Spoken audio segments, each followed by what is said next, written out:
Live. Hello.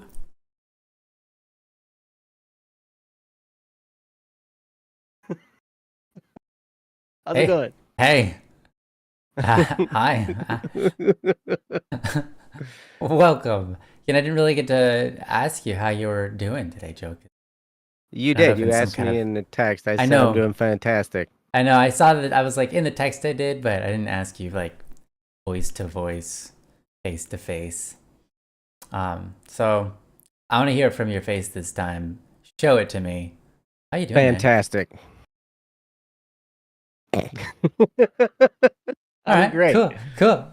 Yeah, the chat's doing its funny thing. Cats, you weren't here the last time it was doing that. I don't know what's up with it. Was that happening last time you were running it, Yeah, Ryan? I think so. Maybe you should, I don't know, give me your code or something like that. Or was it when I was doing? Did you update OBS? I did update OBS recently. Oh, good. Oh Yeah. yeah. All right. Anyways, OBS keeps on going back and forth with stuff. Like one day, like literally, it was so weird. There was like It is weird. It was like 3 months in a row that one chat would work and two other ones wouldn't, and it would be a different one each time. And by chat, I mean which screen, the starting screen, this screen that we're on right now, or the closing screen. Well, the closing screen doesn't have one, but the just oh, now that's going out on us. Hi, welcome. Check out look at the bunny. Hey, everything on my computer is going boo-doo-doo, boo-doo-doo, boo-doo-doo, boo-doo-doo. What are you doing? I'm not doing anything. Why have this happened? I don't know. Oh my gosh. Yeah, all right. I guess. Okay. All right. Well, give me a moment. I'll attempt to fix that. Yeah. Yeah. Do that. And I'll do the startup stuff Yeah, if you you want do while it. you're fixing it. Awesome. Yeah, welcome to Don't Worry Wednesday, where you're not allowed to worry, and if you do, you're in trouble. And so don't worry about what's happening up there. That's just Ryan being silly. Don't worry about what's happening behind the curtains. Yeah, don't worry about that. Don't worry about that, dude. Go back there. Yes. So yeah, this is the show that's about you guys in the chat, your topics, your stuff. Cats is worried. Cats, you're in trouble. Whoop. Haley, you are awesome. And yeah, Ryan, don't worry. All right. I'm not worried. We're getting it figured out.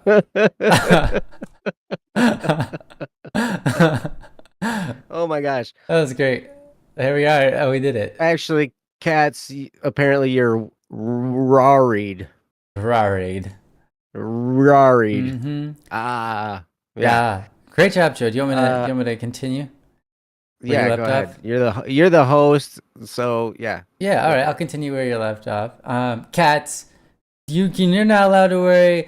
No, you cats. Cats bad. Worrying. No allowed. That's where you left off, right? What I was saying? No, I said this is a show all about you guys. Oh, this is a show about you guys where we talk about what's on your mind, what problems you're going through. We aren't a professional substitute for therapy, for well, anything really. We're not a substitute for anything. So I mean, no one is. I'm certainly not a substitute for myself. Yeah, I mean, there are no substitutes. There are days where I feel like I would like a substitute, but I don't need one. We're good. No need to worry about that because it's Don't Worry Wednesday. Yeah, don't even worry about it. It's a show and it's great, and we're happy you guys are here. Mm-hmm. If you guys have a topic you want to leave a topic for us to cover, whatever problems and sufferings you're going through, or just have something on your mind you want to chat about, go to don'tworrywednesday.com, submit a topic there, and we'll be pleased to cover it. So yeah. That's what this is, and that's what we do. Again, that's don'tworrywednesday.com. Easy peasy. Yeah. Easy peasy, lemon squeezy, and therapy is not a substitute for this. That's true. That's so true. Pure therapy is not a Mm-hmm. substitute for Don't Worry Wednesday, and Don't Worry Wednesday is Yeah. not a substitute for therapy. You need both Mm-hmm. sometimes. That's right. We're here to walk alongside you as friends, as people in it together, and we can share our experiences, but we know that everyone's experiences are different. So that's why you're here, and we would love it if you share in the chat your own experiences, your own wisdom, your own messages that you want to send. We are happy to receive them. Mm-hmm. What's up, Zay? Zay McDonald's Day. Zay McDonald's Day. Mm-hmm. And Hero. Hey, Hero. Welcome. Substitute for doing nothing, though. That's for sure. Hey, we will substitute your nothing doing. Mm-hmm. I could do that one. Mm-hmm. Okay. Great. Done. Doing nothing real quick right there. We did it. Yeah. We did it. Felt good. Yay. Felt good. I love doing nothing sometimes.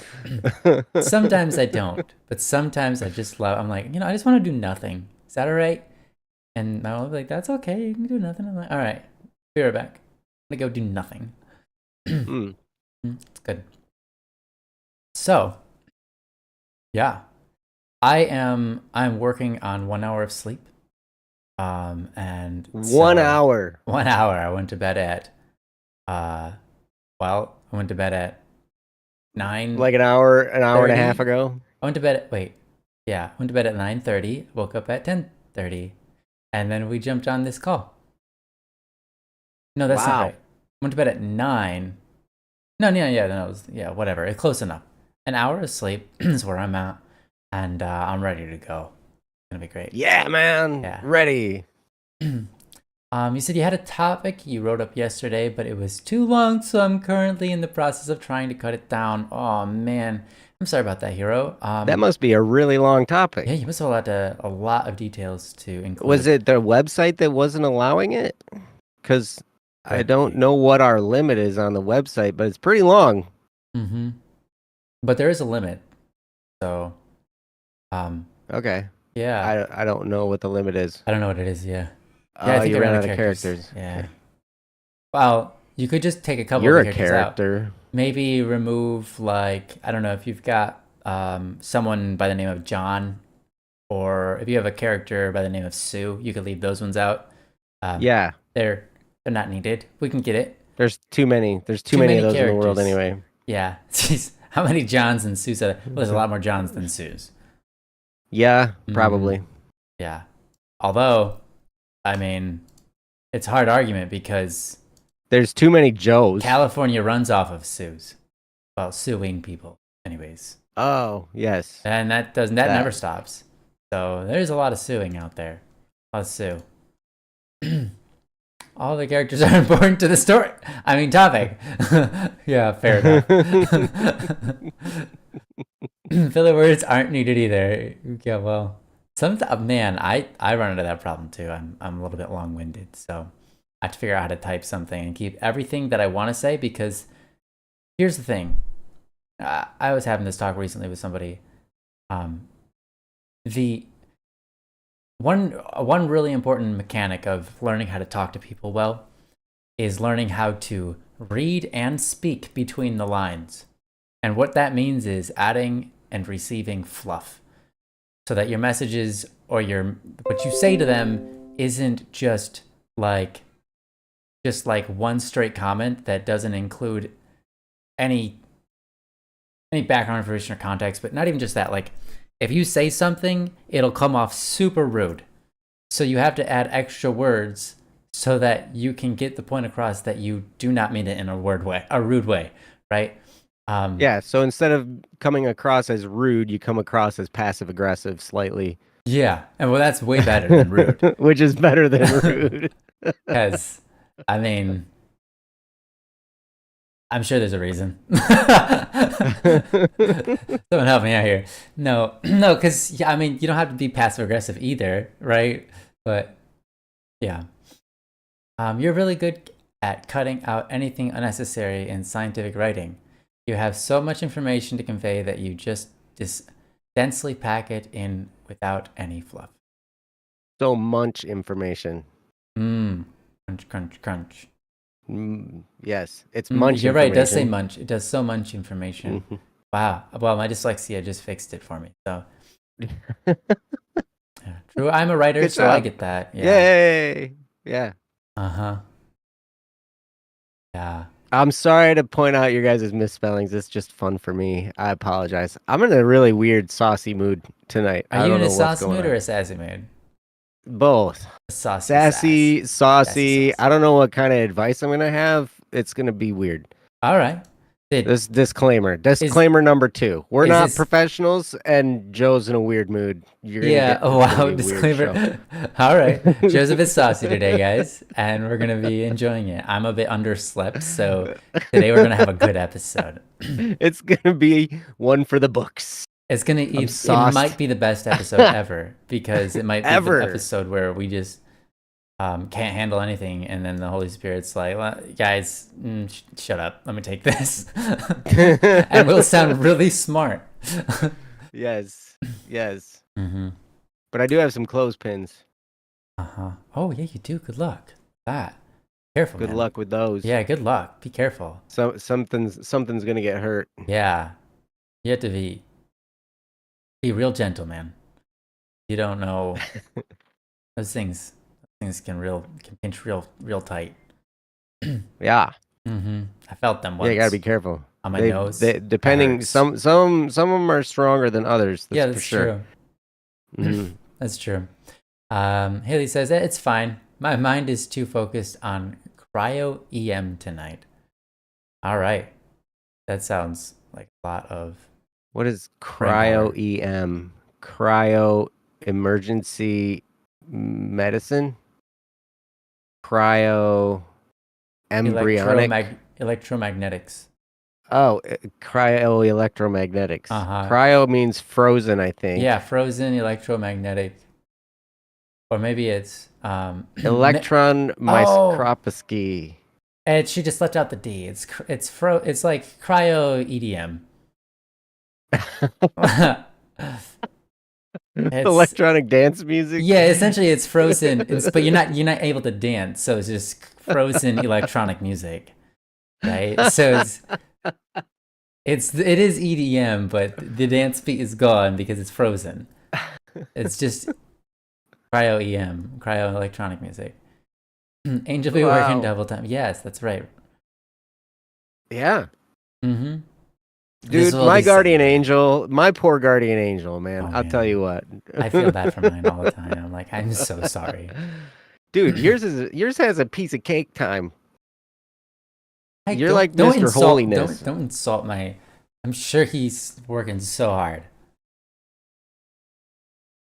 He's awesome too. So wait, he's really awesome. So is the reason you're so amazing is because you've got a good guardian angel? Yeah, it's just my guardian angel isn't as good as yours? Is that what you're trying to say? No? No? Oh, I see. All right. They can't read my face, right? When I do that? I'm kidding. Oh wow, I got electron right. Okay, so it's cryo-electron microscopy. Or scopy, however you want to pronounce it. Microscopy. That's right, microscopy. Mm-hmm. Microscopy. I'm so Genshin piled. I thought this was about art. What? Oh my gosh. Fair enough. Cryo artifacts. Yeah, I see it. I see why now. Okay.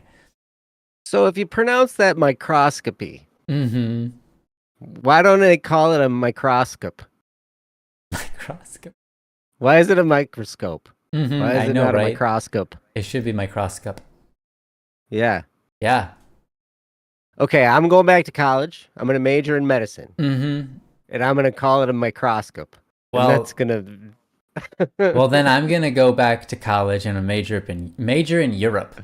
And I'm going to make sure that everybody knows it's a kilogram, not a kilogram. Oh. It's a kilogram. Yeah, it's a kilogram. It's a kilometer. Not a kilometer. Yeah. What? Yeah. Yep. Whoever invented kilometer. What's so does wrong that mean with it's a kiloliter too? Yeah, right. Like a kiloliter is a kiloliter. Kilometer. Uh-huh. Lol. Lol. Kilometer. Lol, lol, lol, lol. Kilometer. My goodness. Because English is dumb. You're right. Because English is dumb. English is dumb. You can blame that on the English. Yeah, you could also blame that on the French most of the time too. Sorry, Jono. Yeah, It's definitely not the it's Germans' not your fault. fault. The Guardian Angels fight. Let's not have that happen. I think it's anybody who lives in Mountain Time's fault. Oh man, phew! I escaped that one. Yeah, I see it. I see at least 2 people I know live in I know, Mountain Time right? in the chat. You guys, can't believe you've done so much wrong. Yeah, no, right. that's not right. We love you. You guys are doing everything right. And with doing everything right, let's do something right here and get into a topic. What do you say? That would be the right thing to do. I think so. Are you sure? Yeah. Are you sure? Are you sure? Uh-huh. Are you sure? Yeah. Are you sure? Are you sure? Yeah. It's literally have miles and feet. What? Yeah, we do. But we don't change the way they sound, so at least we're consistent. Yeah. Mm-hmm. And we don't have kilo miles, Yeah. which would just be 1,000 miles. Yeah. I will walk 1,000 miles. We just say it. 1,000 miles. That's not a big deal. Right. I will walk kilo miles. Or kilomelis? That would be kilomelis. Kilomelis. Kilometers. Kilometers. Uh-huh. Yes. All right. How many We miles? already in the derailed a kilometers? few times. All right, here we are. Kilometers. Has anyone ever walked a kilomelis? How about a centilomelis? That band did. Centilomelis. Yeah, that's right. That one band. Yeah. Thank you. At least one sane person here. Enough. Hey, the metric system is fine. It's fine. It's fine. It's just like I don't know why America uses the imperial system, and I don't know why it's called the imperial system either. And I don't know what, like, none of it. Okay, you know what? You know what, Haley and Washu? Stupid. Here's the history, though. We Americans didn't invent miles and feet. You know who did? England. And they don't use them anymore. Yeah, we were like, okay, and so when they invented it, like later on, we moved to America, and then they were like, you know what? Let's just change back to what we used to use. And then America was like, well, we'll just use what we're using. And so now here we are. So it's still England's fault. It's your guys' fault, even if you don't like miles and feet, that's fine. But it started in Europe. I don't know where it started in Europe. I could be wrong about it being started in England. It might have started in Germany. Who knows? I think they just got mad because America kept it, and then they were like, "Oh well, yeah, well, Americans, we got to switch back then because America." Yeah, let's add H's and U's into our words because America doesn't have those. Because America. Yeah. You guys talk like that right now. I'm sorry. You guys are great. I'm sorry, Jono. I'm sorry. I think everybody. I sounded more. I think I sounded more like an American than I normally. Yeah, I know, right? Sorry, Twashu. I am sorry. Who else is in here from American? Europe? Everybody from Europe. I deeply apologize. We love you, and you guys. We love you. You guys are doing great things. We just people are gonna leave. Yeah. Sorry, we're gonna offend everybody tonight. So, I think we both need more sleep. Ryan needs more sleep. I had too much sleep. Needs to vote for Ryan to be president, and Joe as vice president for America. Oh my. Well, Ryan, you're not gonna be able to be president. You don't even live here. I don't live here right now. Are you still an American though? Yeah, of course I'm still an American. I don't have to revoke my American citizenship to be staying in Australia. You're gonna be dual. You're gonna be dual citizen. Yeah, dual citizen. And if we get that Uh, far, if it depends on what the government's can you allowed. be president if you're a dual citizen? Was Barack Obama an American? Okay. I think he was actually. I think that was a silly conspiracy that he wasn't. No, yeah, you can. There are presidents who are from another country. Well, I mean, literally George Washington, first president, prime example, not from America. Yeah, but he like fought to break away from England. So like, Yeah, I know. I'm just yeah. But you can be a president. I think you can be a president and to have dual citizenship. Hey, if anyone knows the answer to that, let us know. He has to pay taxes. you guys can always write us in on your ballots. I have my ballot right here, actually.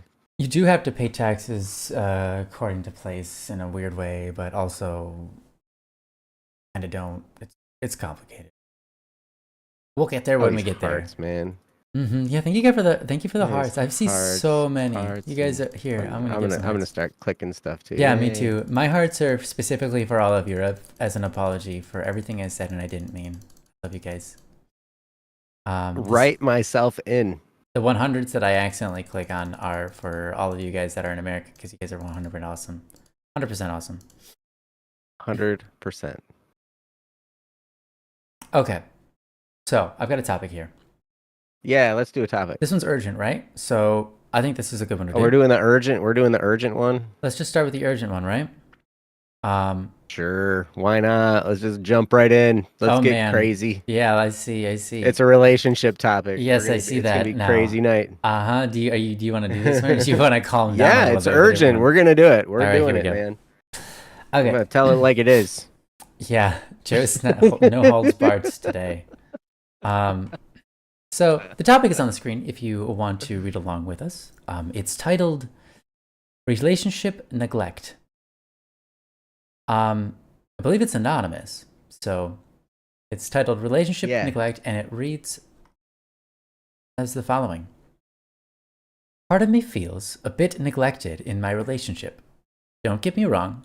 He takes care of me, and I know he loves me. Lately, things have been a bit hard on both of us. He doesn't have the best living situation, and his family is poor.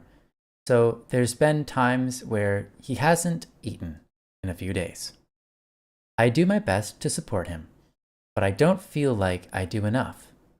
We are a long distance, so it's not like I can just go over to his house and make him dinner. A while back, there was a time where I wasn't doing good mentally, and neither was he. I was extremely fragile. Whenever he was upset about something, I got extremely upset because I did something wrong and was unable to fix it at that moment. So it sent me into a spiral, leaving him to feel like he had to console me. Eventually, we talked through it, and he admitted that he felt neglected, and I was sort of taking the attention off of him and making it about me, even though he was the one that I had the issue with. He was the one that had the issue, which is understandable. And I admit that was what was happening. But now, due to his situation, I don't really feel like I can be vulnerable with him or talk about my own problems. I don't want him to think I'm trying to take the attention off of him again. But there have been times where I've felt extremely lonely or even a bit anxious. But I don't feel like I can tell him. I don't want to be a burden. So many times I've had to bottle my feelings up and not let anything show, and it's hard. I don't know what to do or how to begin, or how to bring it up. From Anonymous. All right. Yeah, wow. This is a interesting one. I'm sorry, Anonymous. Yeah, I am sorry too. I know that can be really frustrating. Tough. And it's, I've been in a relationship where everything feels like walking on eggshells. And I mean, that's something I would never want for anybody. That's like That's hard. that's such a I don't know. It's full of anxiety. It's really hard. And so, yeah, I feel for you. I hope that things get better. I hope that we can say something tonight that helps both of you move in the right direction, helps both of you find the way through this. And I also hope that his financial situation clears up. You know, money's not everything, but food is pretty important. And his physical well-being is also important for his mental well-being. So I hope that him and his family are finding enough to eat and are getting through the hard times together. Yeah, it's a tough situation for a lot of people here. For you, him, his family, and yeah, this relationship, which is kind of like its own identity too.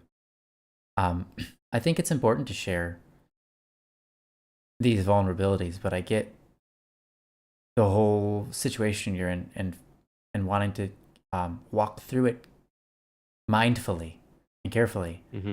So yeah,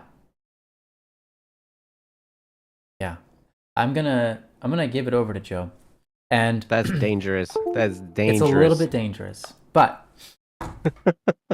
it's what I have to do. That's what you have to do. Joe might not be the Batman you need, but he's the Batman. Wait, how's that go? But anyways, he's the Batman.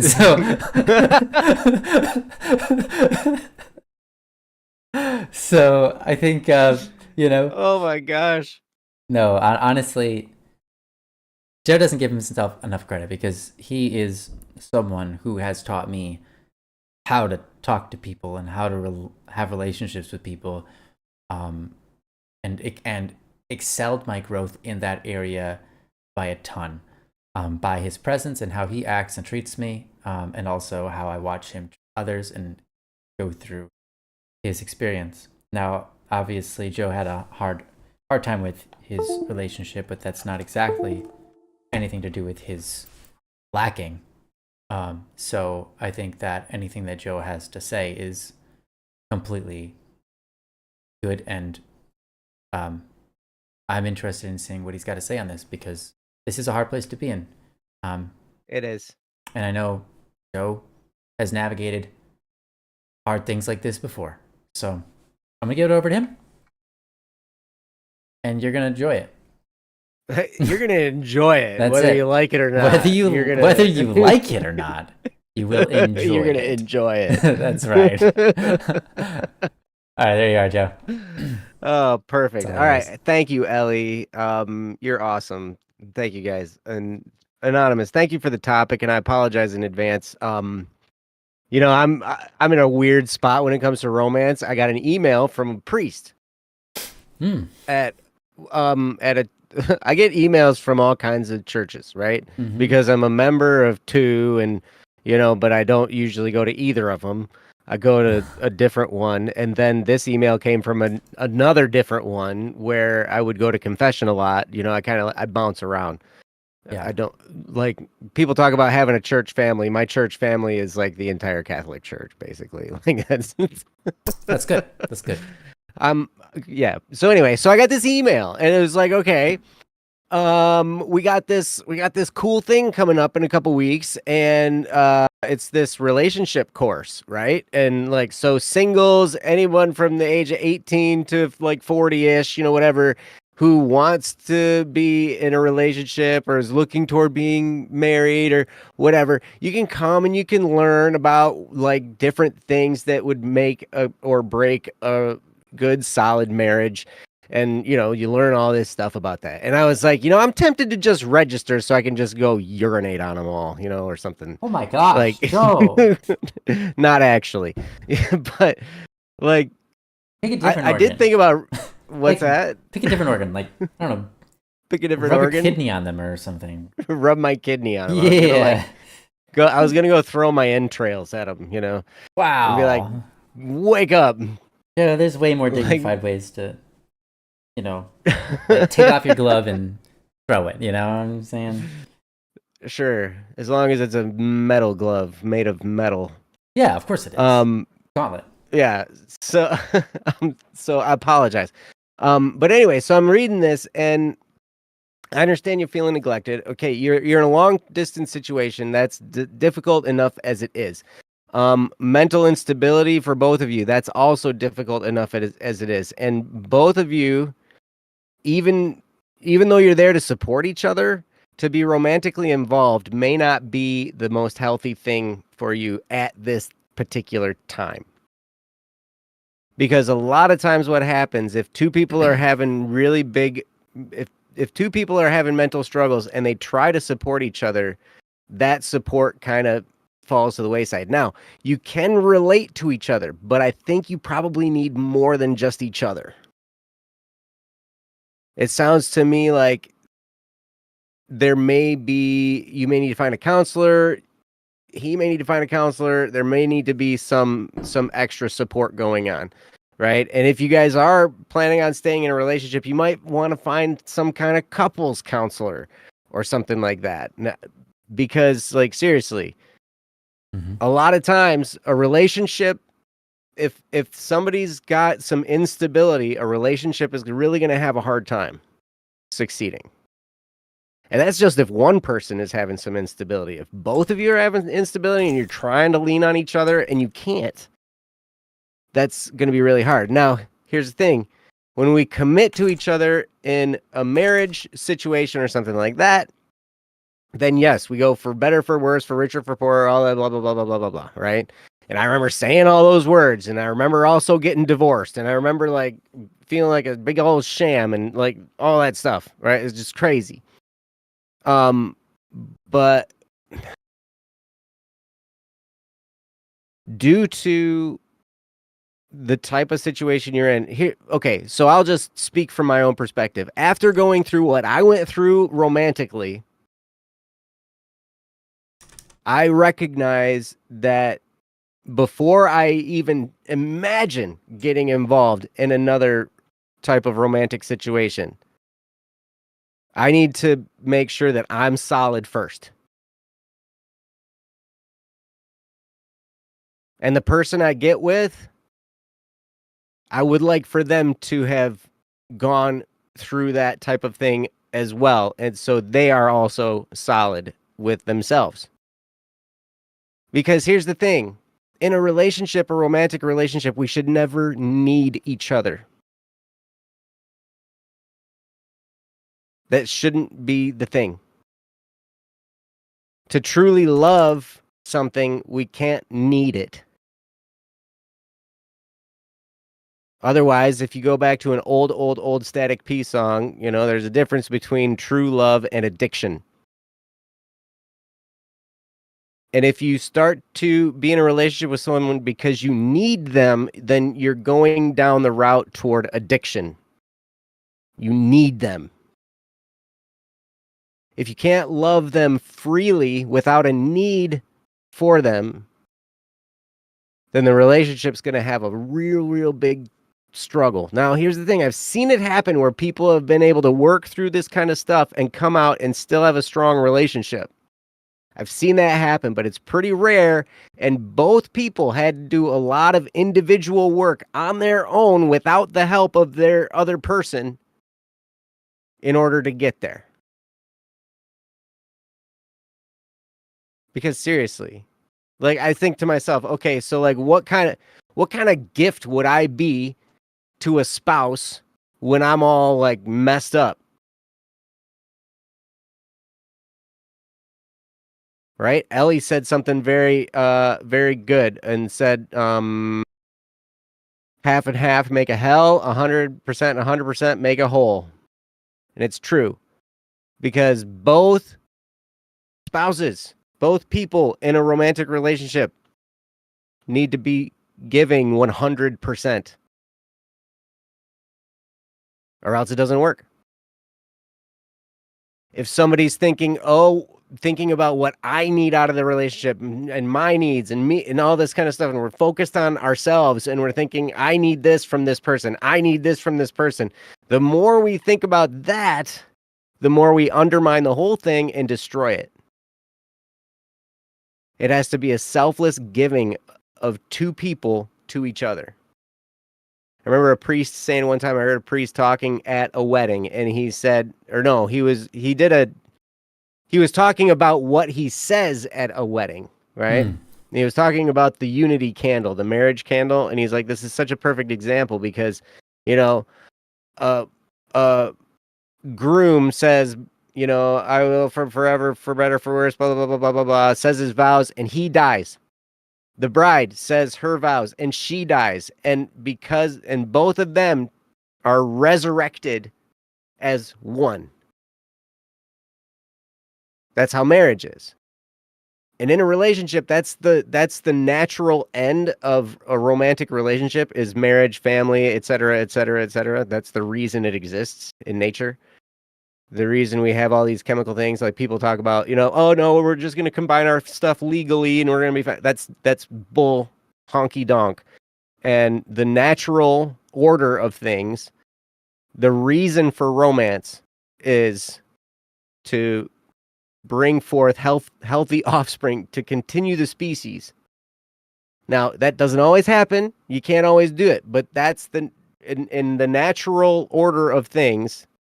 The reason we mate is so we're together and we have a solid family unit from which offspring can grow and flourish out of. And I'm sorry, I know I'm going to hit a lot of people wrong with that because the definition of marriage has been, you know, all changed on us now.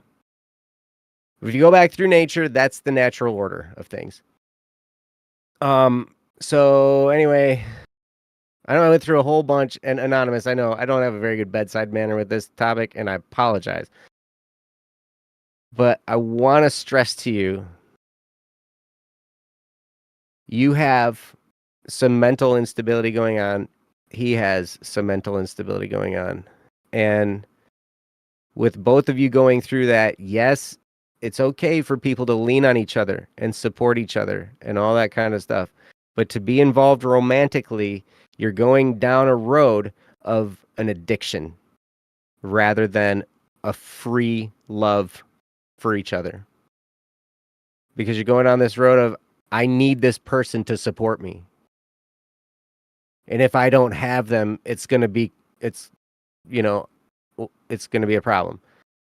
And you're going down the same route by your topic, where you're feeling neglected because you want that support. And so you're traveling down this road toward being in an addictive situation. So, to be very, again, I apologize, but as you navigate this, I would say pump the brakes. Like the Will Smith song, the old Will Smith song from like, I don't know, 20 years ago or something. Pump the brakes. Just kind of back off a little bit. If you want to serve him and support him, that's great. And you can totally do that. But I would shut off the romantic part if you can, or at least I want to warn you and say this is not really a healthy foundation for a romantic situation to grow. And I'm sorry. Because we all want to look at these things and be like, oh, I was there for them and they were there for me. And, you know, we helped each other grow. And sometimes that can work, but it takes both people individually. Like I said before, it takes both people individually working on their own stuff. And both people have to work. And both people have to figure it out. And in a lot of ways, you got to figure a lot of this stuff out on your own.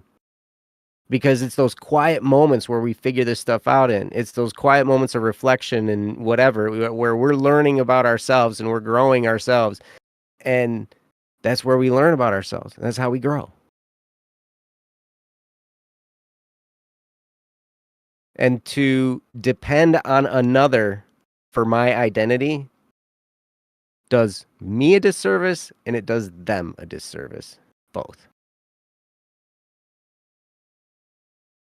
So I don't know. I'm going to stop myself before I get myself in trouble. And I'm going to turn it back over to Ryan. And he's going to give you some really good, awesome, heartwarming words of encouragement and endearment and love and joy and stuff. Oh, I have to rewrite my whole script then. No, I'm kidding. This is going to be ruthless. No. Honestly, I think I am going to shadow a little bit of what Joe's saying. But don't worry, I won't necessarily be harsh on you. You're gonna say, I'm sorry for what Joe said. No. The shadow doesn't apologize for the thing that makes it exist, you know? Oh, gotcha. Yeah. All right. Anyways, you know, it's interesting. I think what Joe was saying is true, and it is hard. And you can navigate your life and your relationships however you want, because it's up to you, right? You get to make those choices. It's true. And absolutely. Again, Joe did say there are times that he's seen things work. So what I'm going to say is let's try to make things work however best we can. Here's the most important part, I think, that Joe was saying, and that is that most important part in terms of where to go from right now. Whether you decide you want to keep the relationship or say, let's figure this out, whatever. However you want to navigate it, this is the key thing you need to know. You need to work on you, and he needs to work on him. And you both have to be vulnerable. If you want to stay together, you both have to be vulnerable enough to admit things and talk things through so that your relationship can blossom, because it's in those vulnerabilities that make things like intimate and good and better. But the main thing is you have to work on you, and he has to work on him. And I know that's really hard, and it sounds obvious, right? It sounds obvious, but it's not. Whatever you're dealing with right now, right? Maybe, there's a lot of things you guys are dealing with. You're worried about him. That's good. Your worry for him is a good thing. It's Don't Worry Wednesday, so don't bring it here, but your worry, no, I'm kidding. Your worry for him is good because it comes from a place of concern, of care, of love, right? You want the best for him. That's good. It's good. And then you hold back because, why? Because you don't want to see him sad. You don't want to take the attention away from him. You don't want him to be upset. You want him to be happy. And that's part of an idea of wanting what's good for him. But that's not necessarily what's good for him. Right? If you want him to no longer be depressed, you want him to no longer feel neglected, you want him to be in a position where even if he didn't see you for like a month, he wouldn't feel neglected. He might miss you, but he wouldn't feel neglected, right? You want him to be in a position where he can handle his problems and then talk to you about yours and not feel like neglected because you weren't concentrating on him and his problems, right? All of those things, you want those to be better. And you want all of those things to be better for you too. You want yourself and your mental health to be nice and solid. You want your mental health to be on point, right? You want to be able to go through experiences, talk about things, and even if you have a problem all the while, you never feel neglected because it wasn't touched on. That strength that you're looking for, that peace of mind, that confidence in self, that faith, that virtue, it's incredibly important. And it's attained, kind of how Joe was saying, it's attained apart from what the other person does or what the other person feels, right? It's obtained through what you choose to do, how you choose to think about things, how you let your perspective change, and how you let your emotions run you, right? When you go through these problems, and they're hard, you know. I'm not saying oh it's easy, but when you go through these problems, you're not in it alone, right? You're there. He's there. He's there for you, and he's going to try to help you. Of course, that's good, right? But if you guys feel like you're stepping on eggshells, you can't just be open about everything. You can't talk about the things that you're worried you're going to hurt them for. That position is the worst place you could ever be. And the only way to improve that is to choose to step on those eggshells and let them crumble. And then use the materials, the calcium and so on from the eggshells to build a better foundation. And I know that's hard. And that's scary. Why is it scary though? Why is it so scary to be vulnerable? Because you think, well, if I hurt him one more time, he might leave. Or, I mean, right? Like that's scary. What if I step on those eggshells and then they don't like me anymore? What if it destroys the relationships and it's irreparable? And I could have just chosen not to do that, and so now, yeah, right? Or maybe I'm afraid to do that because I don't want to hurt him anymore, and I've hurt him enough, right? All of these things are understandable, but if that's where your relationship's at, obviously you know that's no good. You shouldn't have a relationship where you're in constant fear of destroying it. Mm-hmm. And the thing is, I can understand not wanting to hurt them and bringing stuff up that you know is going to be painful for them. Obviously, of course. But love is willing to breach those boundaries in order for love to grow, in order for love to win, in order for the relationship to win. And usually, so in the relationship I have, I never have to bring any of that up if it's the other person. Generally, well, I mean, rarely. I might sometimes, I might rarely say things.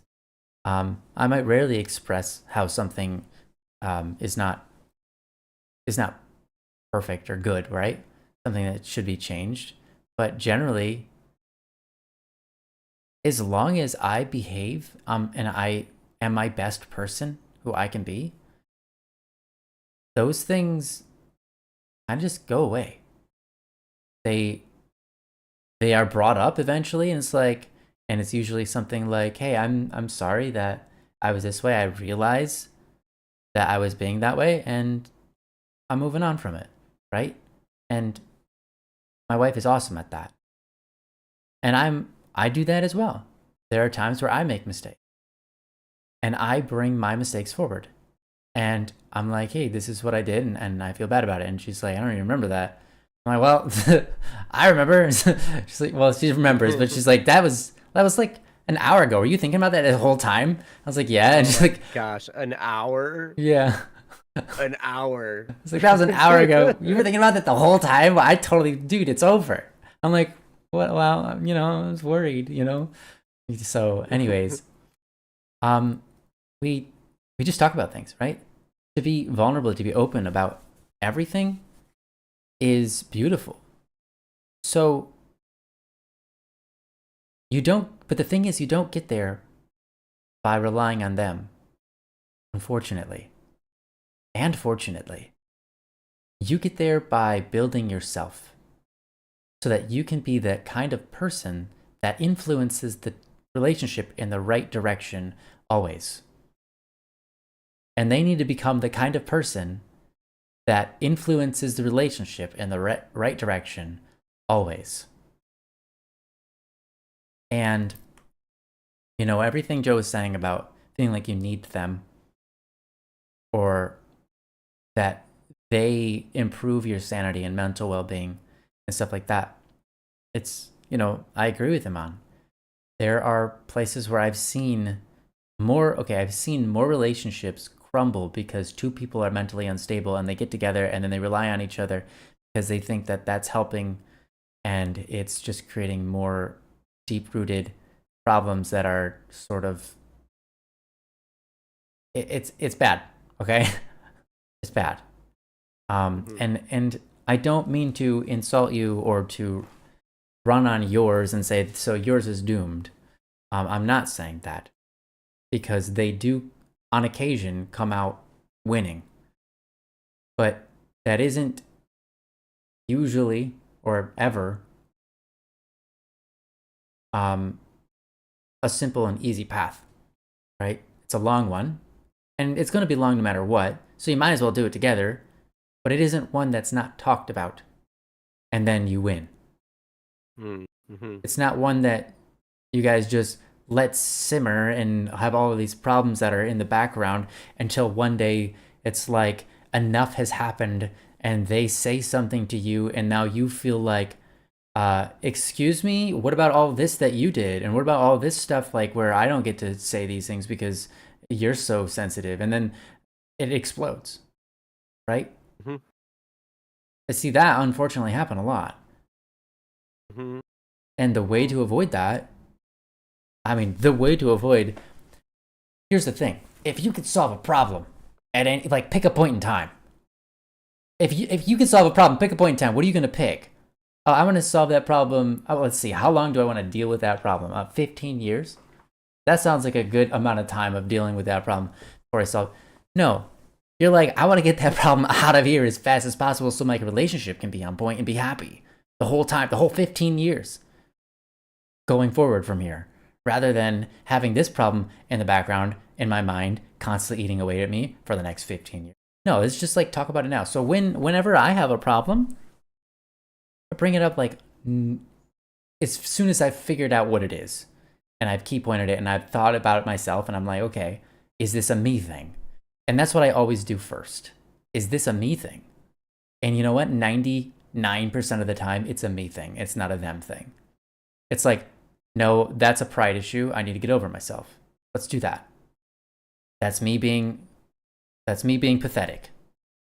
Let's stop being pathetic, right? That's me being like nitpicky and like not having tolerance, or that's me being stupid and wanting to be right. That's me being whatever, right? And so in this case, you might say, well, I'm just being, you have to figure out what you are. I'm not gonna name you because I don't know. But oh, there goes my webcam again. All right. Wow. You're the rabbit again. Look at you. My mouse, everything's disconnected because I think I'm using too much power on my computer. You're such a cute rabbit. Thank you. All right, we're back. So did your computer only get 1 hour of sleep too? Yeah, apparently. I should probably restart it. I've got too many things plugged into it and it doesn't have enough energy. So anyhow, I don't mean to be hard on you, but you have to be hard on yourself, but in a good way, in a way that lifts you up. So if you're experiencing mental issues where you go like, hey, I need, my brain is not on my side. I understand that.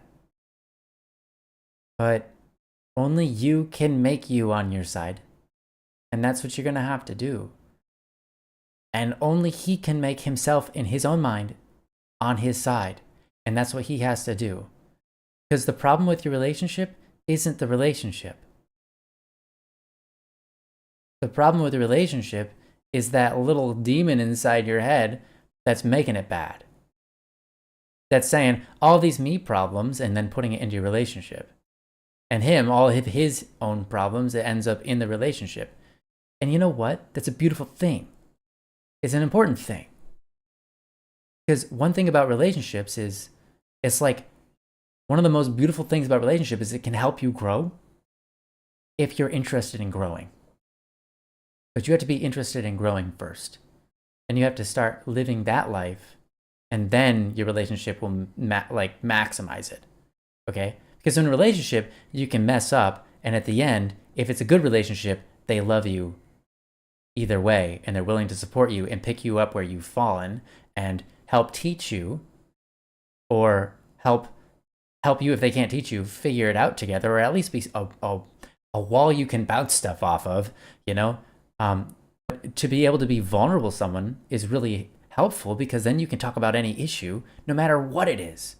And that's awesome. Like, you could solve the things that you were never even able to solve with your own brain, because now you got two brains on it, right? But first, you have to get your mind in the place where it wants to win for itself, where it wants the best. You have to love yourself before you can love someone else fully. Why? Because if you don't love yourself, you're gonna be what I was back, like, I don't know, that was like 15 years ago, where I say I love you to someone and they don't say I love you back, and I have like a breakdown, because I realized at that moment the only reason I was saying I love you wasn't because I want them to feel loved, was because I wanted to hear those words, because I wanted to know that I was loved. I wanted to make sure that their perception of me was X and not Y. And that's why I said I love you, right? And that's not where any of us ever want to be, right? And so this is from experience. If you feel that way, or if he feels that way, you need to go take a moment, talk to yourself in the mirror, get yourself on your side, get yourself in your corner where you're rooting for yourself, and start to pursue some virtues, start to figure out how to want the best out of everything. Everything can be positive, everything can be a win. But you can also think everything's a negative and everything's a loss. It's a matter of perspective. And if you want to have a healthy relationship, then you also have to bring that positive winning spirit to it. And the only way to have that is to start with that, which comes from within you and how you talk to yourself. And I know that's all really difficult, but that's what needs to be done. So that's what I got. And Joe has something on his mind, so I'm going to give it over to him. I did. Oh, sorry. I don't remember it all, but I will say this. Just because something hurts doesn't mean it's a loss. Right, that's true. In fact, love, you can't talk prove about without winning pain. and losing and all that kind of stuff. That's very true. It's very true. In fact, a lot of times our biggest wins come from painful experiences.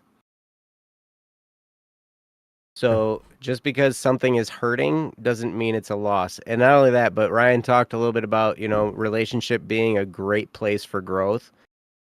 It can be. I would say that both people have to be in on the growth. Yep, both have to be in on Both the growth. people both have to want to grow. Both have to be genuinely interested in it. Yep. If only one person's wanting to grow, the other person's going to be like a leech. Yep. Like they're going to just suck all the life out of you. Yep. And yeah, so both people have to be invested for it to work.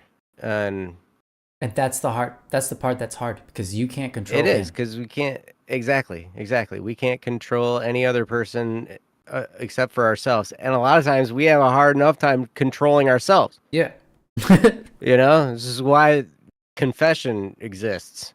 Yeah. Why this whole thing's so hard. Yep. Because we have a hard time controlling ourselves. But here, you're going to be all right, Anonymous. It's going to be okay. Whatever you end up going through, however this ends up being, I would say, there's a lot of signs here that are a lot of red flags in my mind. But I mean, just the very fact that there's boyfriend, girlfriend type stuff in there, that's a red flag for me. Red is my shirt. Like, red is my shirt. Oh, you're in a relationship? Get out. because either you break up or you die. One of the two. That's how it all ends. Like, That's so funny. and Ryan, It's literally everything in life. it's literally right. Oh, you're gonna be Yep. eating again? You're gonna be doing that for the rest of your life, man.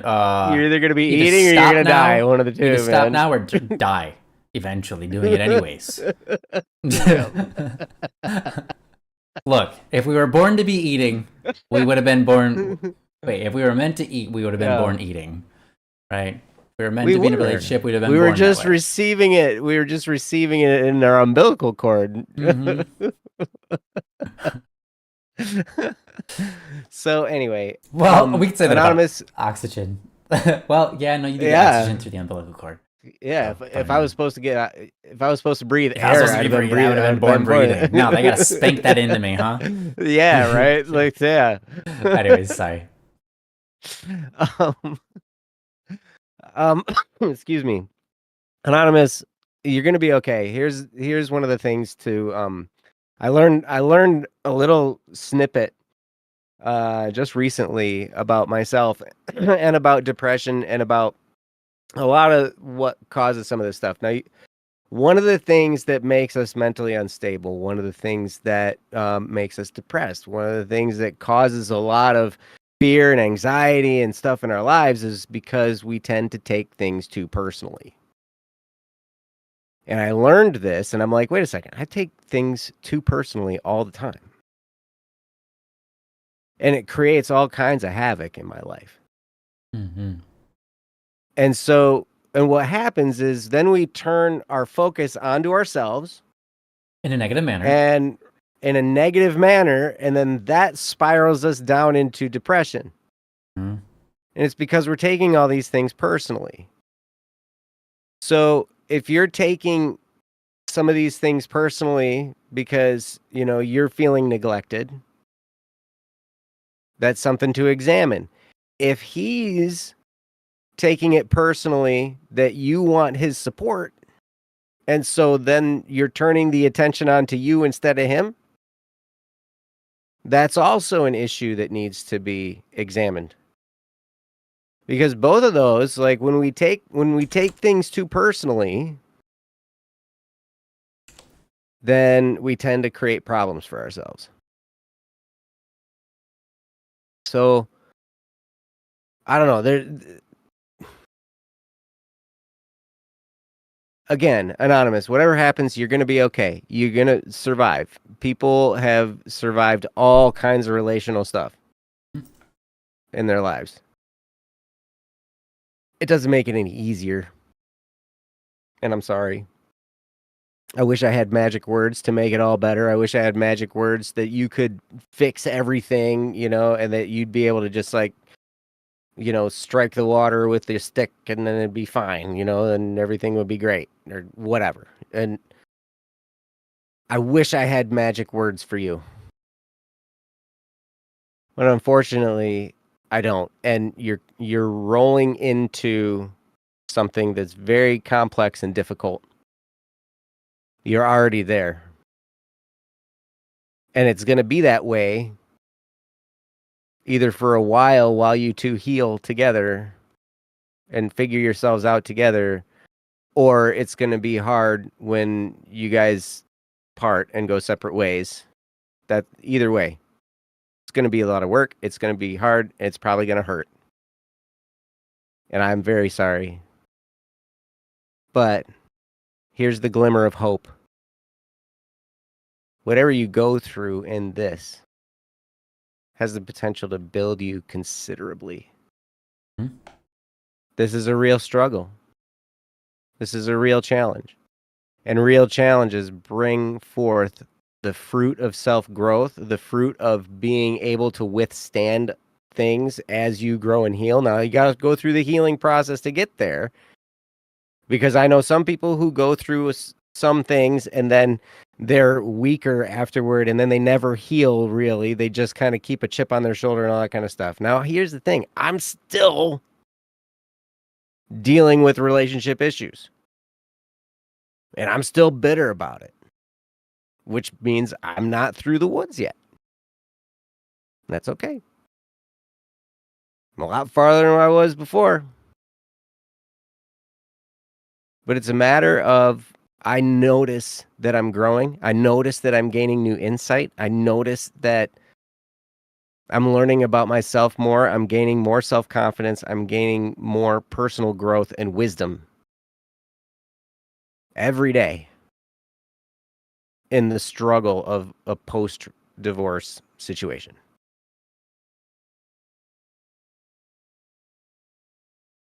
So there is a light. There's a light, a silver lining in this cloud. And it's okay. You're going to be okay. And that's pretty much what I have. So, Ryan, back to you. Sure. You know, we want to give you our best. And we know that this is kind of harsh. Anonymous, know that we care. We love you. We want the best for you. We want you to be happy. We want both of you to be happy, joyful, feeling alive and healthy and just on top of the world. We sincerely both want that for you. The path there isn't easy, as Joe is saying, but it's always worth it. And the problem you have, don't feel like whether it's your problem or his problem, both of you have problems, and that's okay. We all have problems. Don't feel like you're a loser because you have these problems. Mm-hmm. Don't think these are very human problems. These are very human problems. Common human problems. Lots and lots and lots of people they're not exactly where you're at, but they have problems like these. Mm-hmm. This is no strange, unsolvable mix of problems that you both have that you're bringing to the table. Know that you both can win. And you can win together, but it will take winning, choosing to win first. And that means you might have to let go of some pride and at times. You might have to let go of some wrath at times. You might have to let go of some greed at times. You might have to let go of some geez, wow, what's that called? Envy. I would suggest you didn't finding mention your weak lust. point. You might have to let go of some lust at times, and that's a big one. And here's, honestly, I'm going to say something weird, but probably the greatest cause of depression is lust. Of all of the different forms, I mean, wrath is pretty important to causing depression, but it just magnifies it. That's what wrath does. It magnifies how bad things are. But depression, here's why. Lust is when you neglect, I'm going to use that word since you have it here, neglect dignity of people and of yourself. Mm-hmm. When people do lustful actions, you can see how low they go to act with no dignity towards themselves. They do stupid, gross things. Or others. Mm-hmm. Completely use others as if as if the other person doesn't have dignity. Like, right? Lust is the one that is its whole point is that it destroys dignity. It destroys purity. It destroys all of these things, right? So you might be having that. You might be struggling somewhere else. But what I want to recommend is it's okay. If you're a religious person, ask your guardian angels, God, whatever, whoever you want to reveal to you where you're the weakest and need to grow. And then work on that. If you're not a prayer person, that's fine. Ask yourself. Ask what it is where you need to grow. Because the only thing that can carry this relationship forward is a strong, solid individual who can hold the relationship up with great mental capacity, right? With a willingness to love and to serve and to make it happen at all costs. What you have to gain here is so much. You have so much good in front of you. You have a lot to win. True. You have so much to win here. So right now, if you feel like we just pushed you down, I'm sorry. But we want you to know you have so much to win right now. And that's why you're here at this moment. And you clearly want to win. You clearly want to move forward. You clearly want to get better. You clearly want your significant other to get better.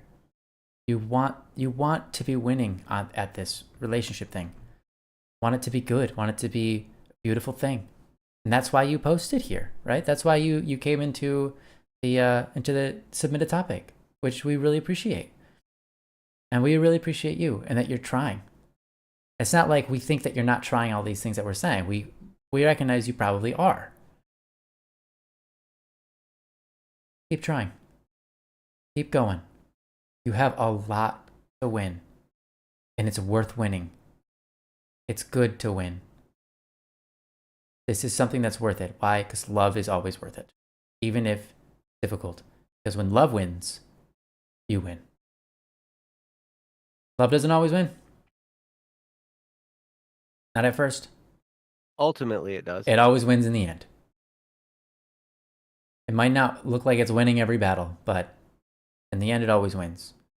So do what you can for love. Be the most loving person you can be.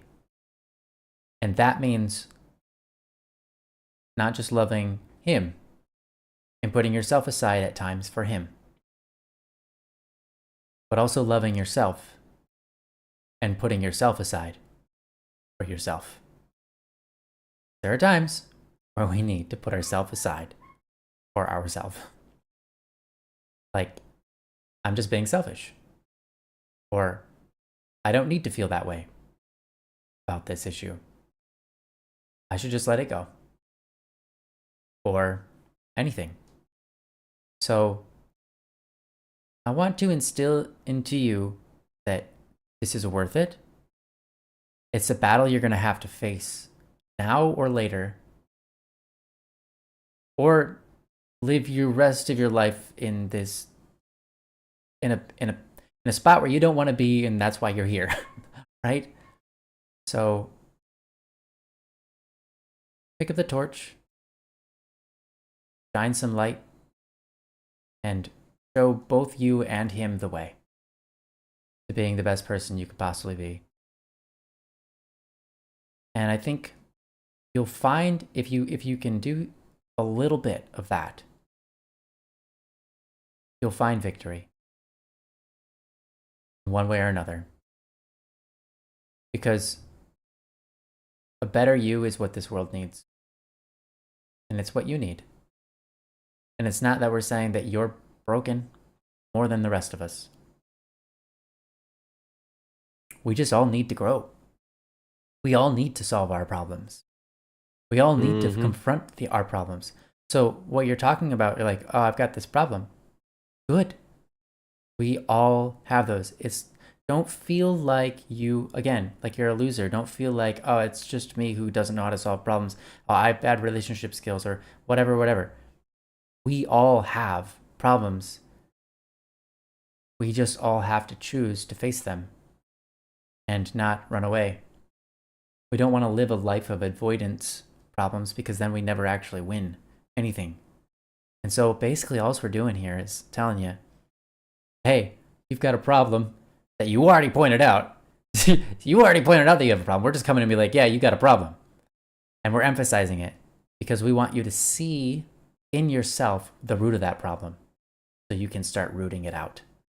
We want you to see that you don't want to point fingers and say, that's my problem over there, when You have to solve what's in you first before you can even begin to solve the problems that are outside of you, right? Of course that's true. Of course that's true. And that's something you're capable of. We all have to go through that. And now's your time to go through it. And then there will be another time where you have to go through it, and another time you have to go through it. In your life, there's going to be thousands of times that you have to go through this. And guess what? It makes you better and better and better and more joyful and more joyful and more joyful and more peaceful and more happy and more wise and more good to the world and more successful and more. All the good things. You're going to feel like your life is a series of valleys and valleys and valleys. Like, I'm never successful. I don't do anything good. But then you're going to look back and be like, dang, look what I left in my wake. There's a lot of good there. And the amount of goodness I poured out into myself and poured out into the world has shaped the world around me. Literally, you shape the world around you every day. How you interact with your people around you. What you choose to act upon, what you choose not to act upon. Whether you choose to do the dishes or you don't do the dishes, right? You shape the world around you. And that's awesome. That never stops happening.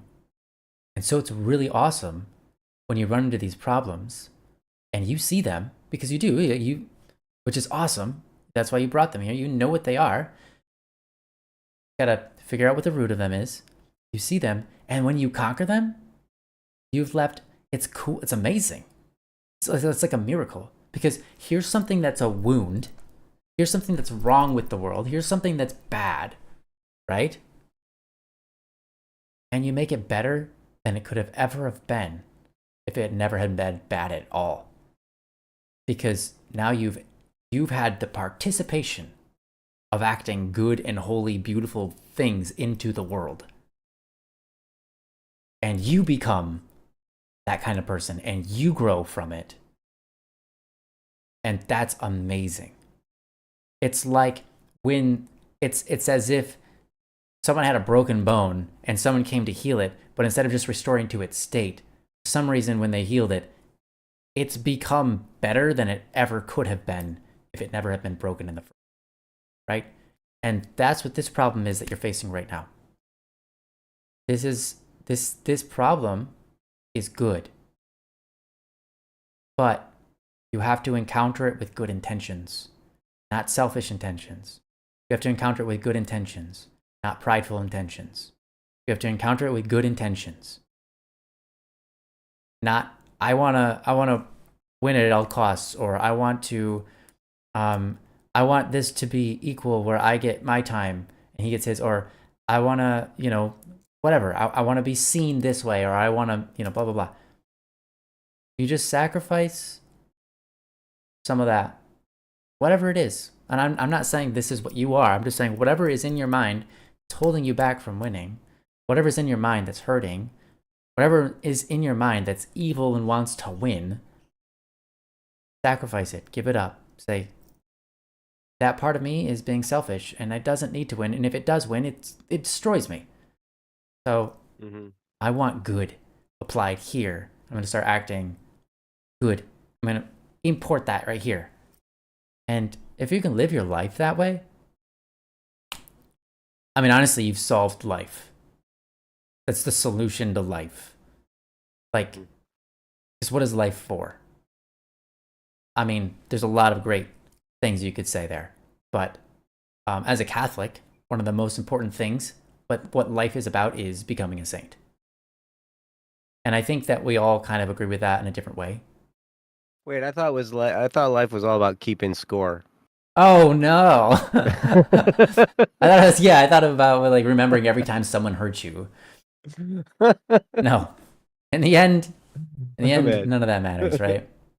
Right. How much good can you do? It's a lot. It's an insane amount, and you don't know it until you've done it. But it's amazing, and you are you, and only you are you, and only you are capable of doing what you need to do to make the good things in this world shine the way only you can. And so I just want to let you know one last time.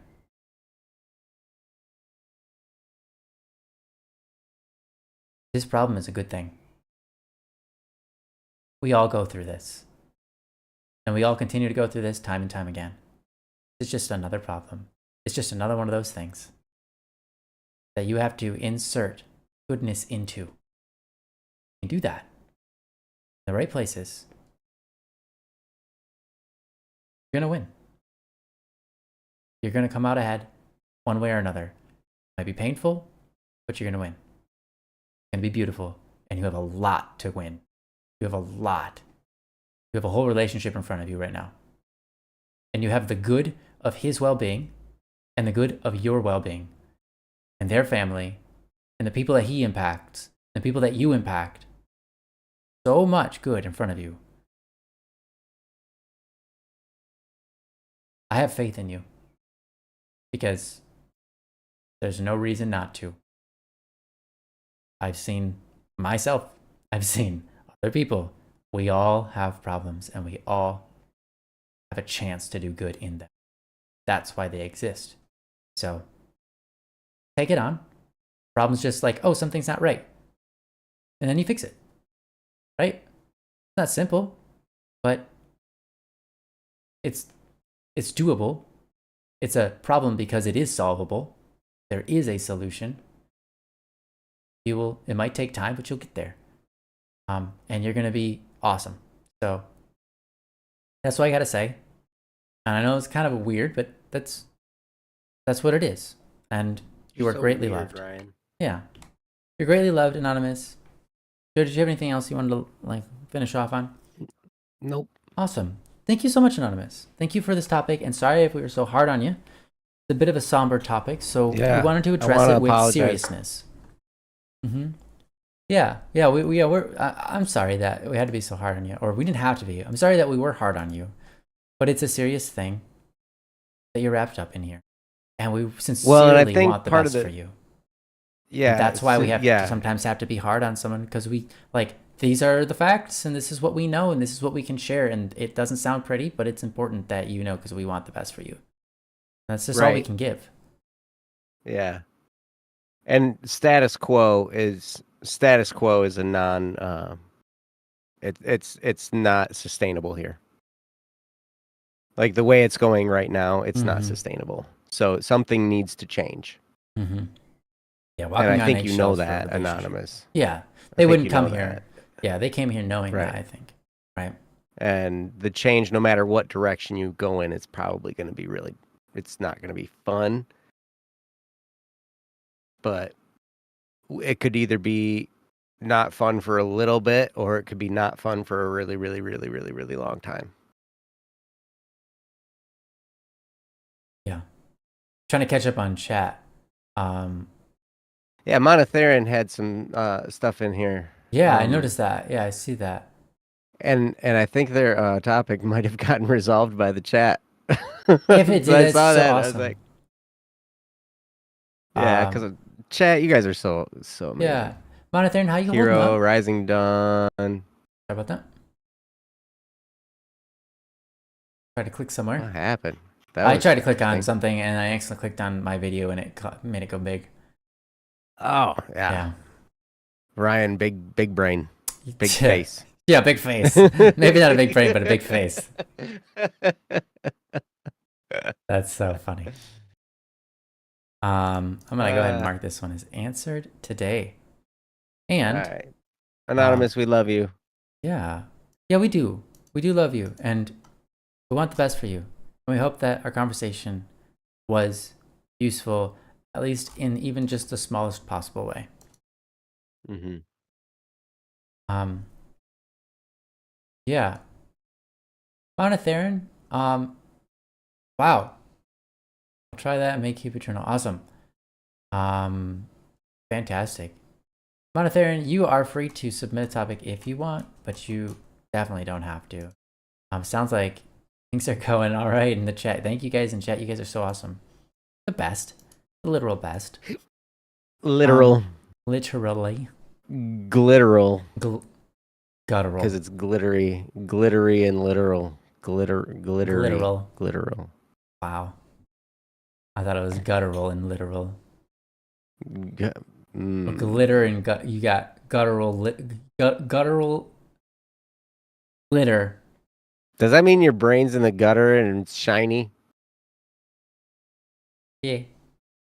Shiny. I wish I was shiny. That's what I was thinking too. I was like, yeah, exactly. Okay. Let's. You need sleep. Yeah. Ryan, you need Who sleep. needs Thank you. sleep? Thank you. Yeah, Ryan, you Thanks. need sleep. Thanks, Ellie. You're right. Okay, so wow, where do we want to take this next? Well, we got Myanglios. Myanglios, I know you were here, but let us know if you're still here and want us to do this topic titled Meaning. We also have one from Darkwing. If you're here, we got one from you. Darkwing, if you're here, you messaged me recently on Discord. And I told you if we did yours, I would tell you on Discord, and then you were like, I didn't know I had a topic. So that means we can kind of just do it whenever at this point. Oh, cool. Yeah. Otherwise, we have several other anonymous ones we should get to. We do. Yes. I haven't seen Myanglios yet. Oh. Okay, yeah, have a wonderful sleep. You go to sleep. Yeah, enjoy yourself. Sleep tight. Yeah, sleep tight. Let's do... If you want, you could put on headphones and we could ASMR this topic. Oh, wow. We could ASMR you to sleep. Joe's willing. Except for if I yell. Yeah. Or laugh. Man. Well, as long as it's not a relationship topic, should be able to do it. Please no ASMR. Sally, come on. You love it, right? No. You like it. You like it. Like, no. So bad. Painful to every part of my body. Okay, we're gonna do this one. This one's from Anonymous. Yeah. It's titled Guilty Self-Care. And I realized the last one I forgot to put the topic summary in. Sorry about that, guys. If you notice me doing that, anyone, please don't be shy to just correct me and be like, Ryan, you forgot it. Ryan, you forgot it last time. Oh, thank you. See, knows me. Someone knows what's going on. I'm gonna go ahead and put this topic on the board here for you guys. If you want to read along, you can. It's titled, once again, Guilty Self-Care, and it reads as follows. How do I overcome feeling guilty for taking care of myself? This is a long one. Sorry for all the words. All my life, I've shoved what I need down in order to help others. I've always eaten the abuse from bad friendships, the manipulation in my past relationship, and the harassment I've received at work.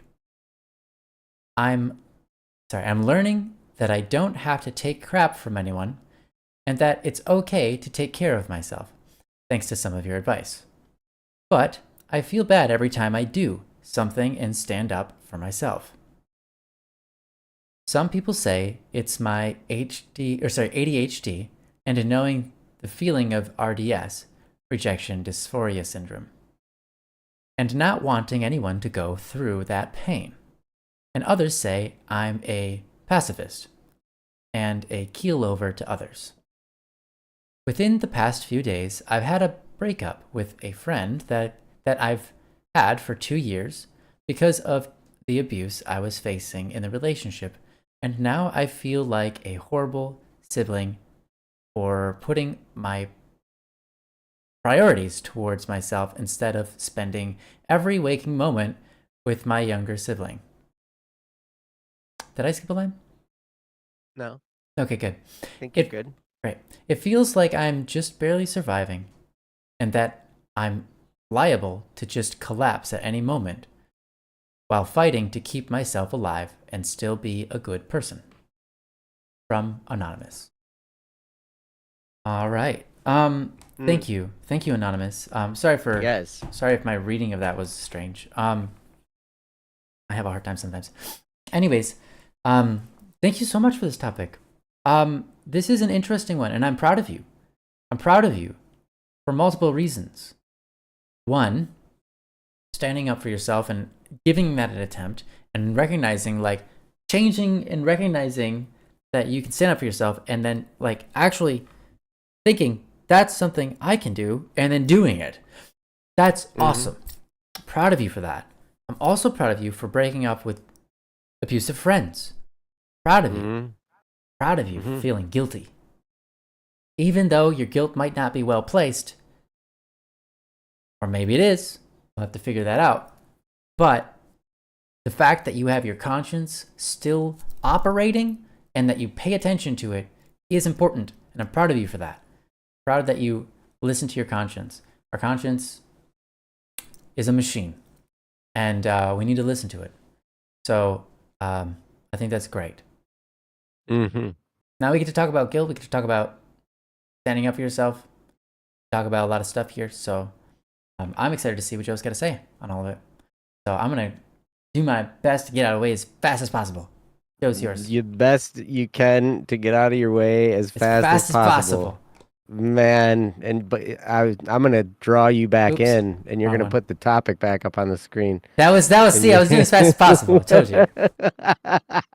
It wasn't good. It was just as fast as possible. No, it was amazing. It was amazing. Thanks. All right, Anonymous, thank you again for the topic. You're awesome, and I appreciate you a lot. And I think that you're having some growing pains here, and that's encouraging because you are growing. And it's okay. There are times when we're growing that we second guess ourselves, that something doesn't feel quite right, that something, even though we might be doing the right thing, it doesn't feel right because we haven't done it in so long. But that's okay. Self-care is tantamount to having a quality of life, really. If you don't take care of yourself, you're not as good of a gift to the world around you as you could be. Which is important for the last topic, by the way, Anonymous, if you're still here. The person that you're giving what are you doing in a relationship but giving yourself, and how good is that gift if you can't make it the best possible, right? That's true for all of the world you interact with. So self-care is important, right? And I had to learn sleep, self-care, the self-care of getting 7 hours of sleep. And for the first time in a long time, I slept 7 hours last night. Wow. Great. That's great. Most of the time I'd have to wake up because my that maybe that's why I'm feeling all saucy today. I got 7 hours of sleep, and so it's like, whoa, what? How do I operate? Yeah, whoa, what?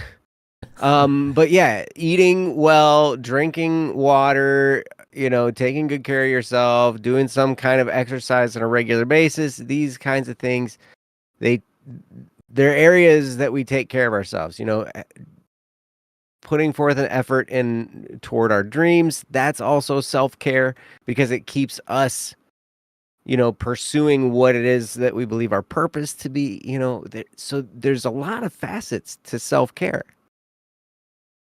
And it's okay to take care of yourself. It's also okay to serve others. Right? But it's also okay to say no. Now, Anonymous, if you've had, so you've got RDS, rejection dysphoria syndrome,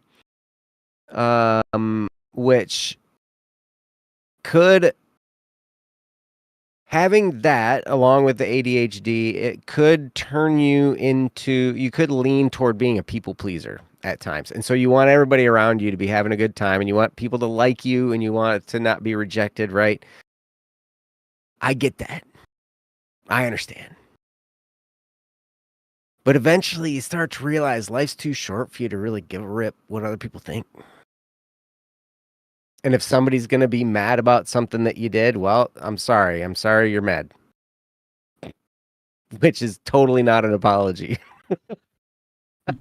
Yeah, that's true. because Don't use that because as an anytime you apology. apologize, anytime you say I'm sorry, you fill in the blank, dot dot dot, whatever. That's not a real sincere apology, right?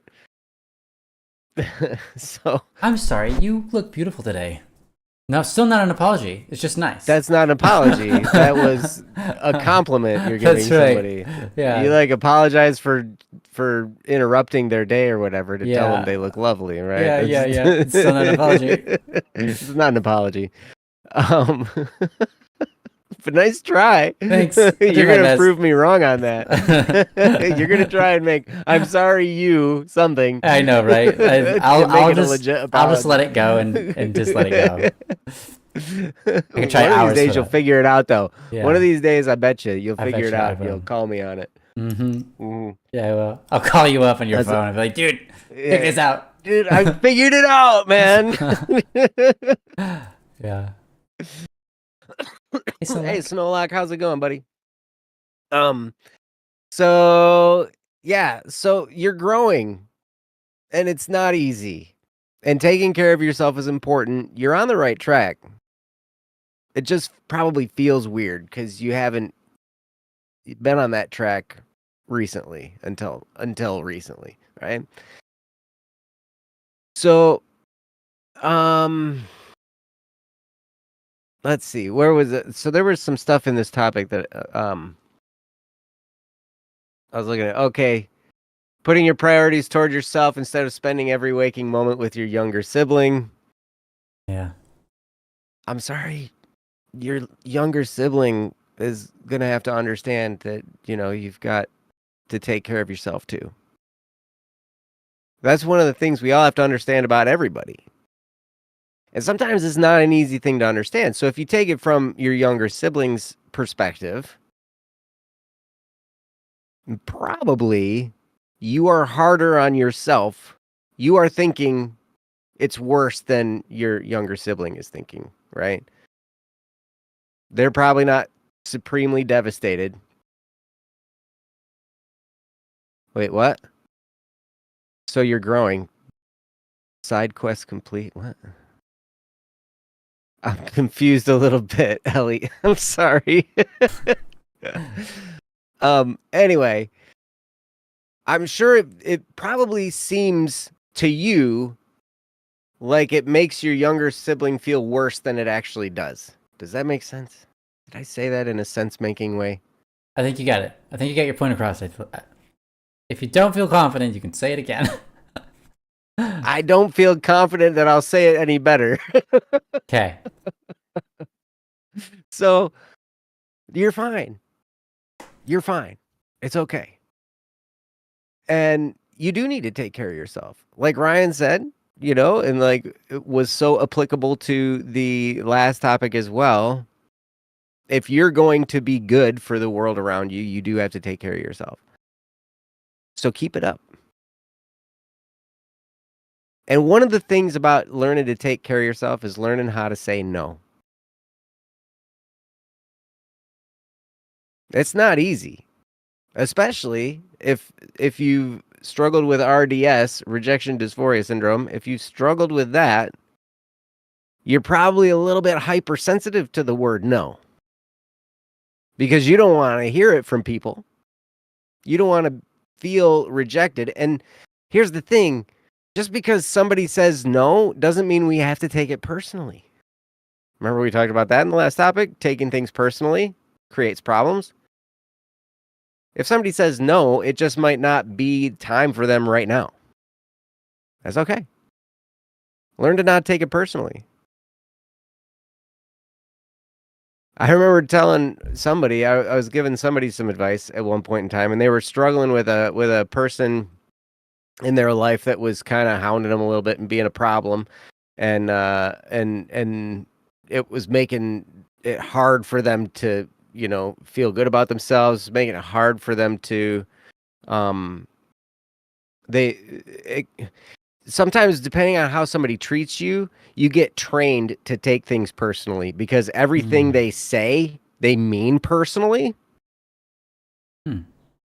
And so you start taking everything personally because they're directing it personally. And so you get in that situation where it's hard to break out of. And so then you're just taking everything personally, and that's really difficult. One of the things I told him was like, sometimes we just have to make them out to be a little bit ridiculous, not to their face, but in our own mind. So then we don't have to take it personally. So it's like, oh, you're so cute. You and your little temper tantrum that you're throwing right now. You're just such a cute. You treat him like a little 3-year-old. Oh, that's just so precious, And, and that can help us to kind of soften the blow inside our heads or in our heart. I pointed to my heart when I said head. That's brilliant, Joe. Good job. It's true. It's true.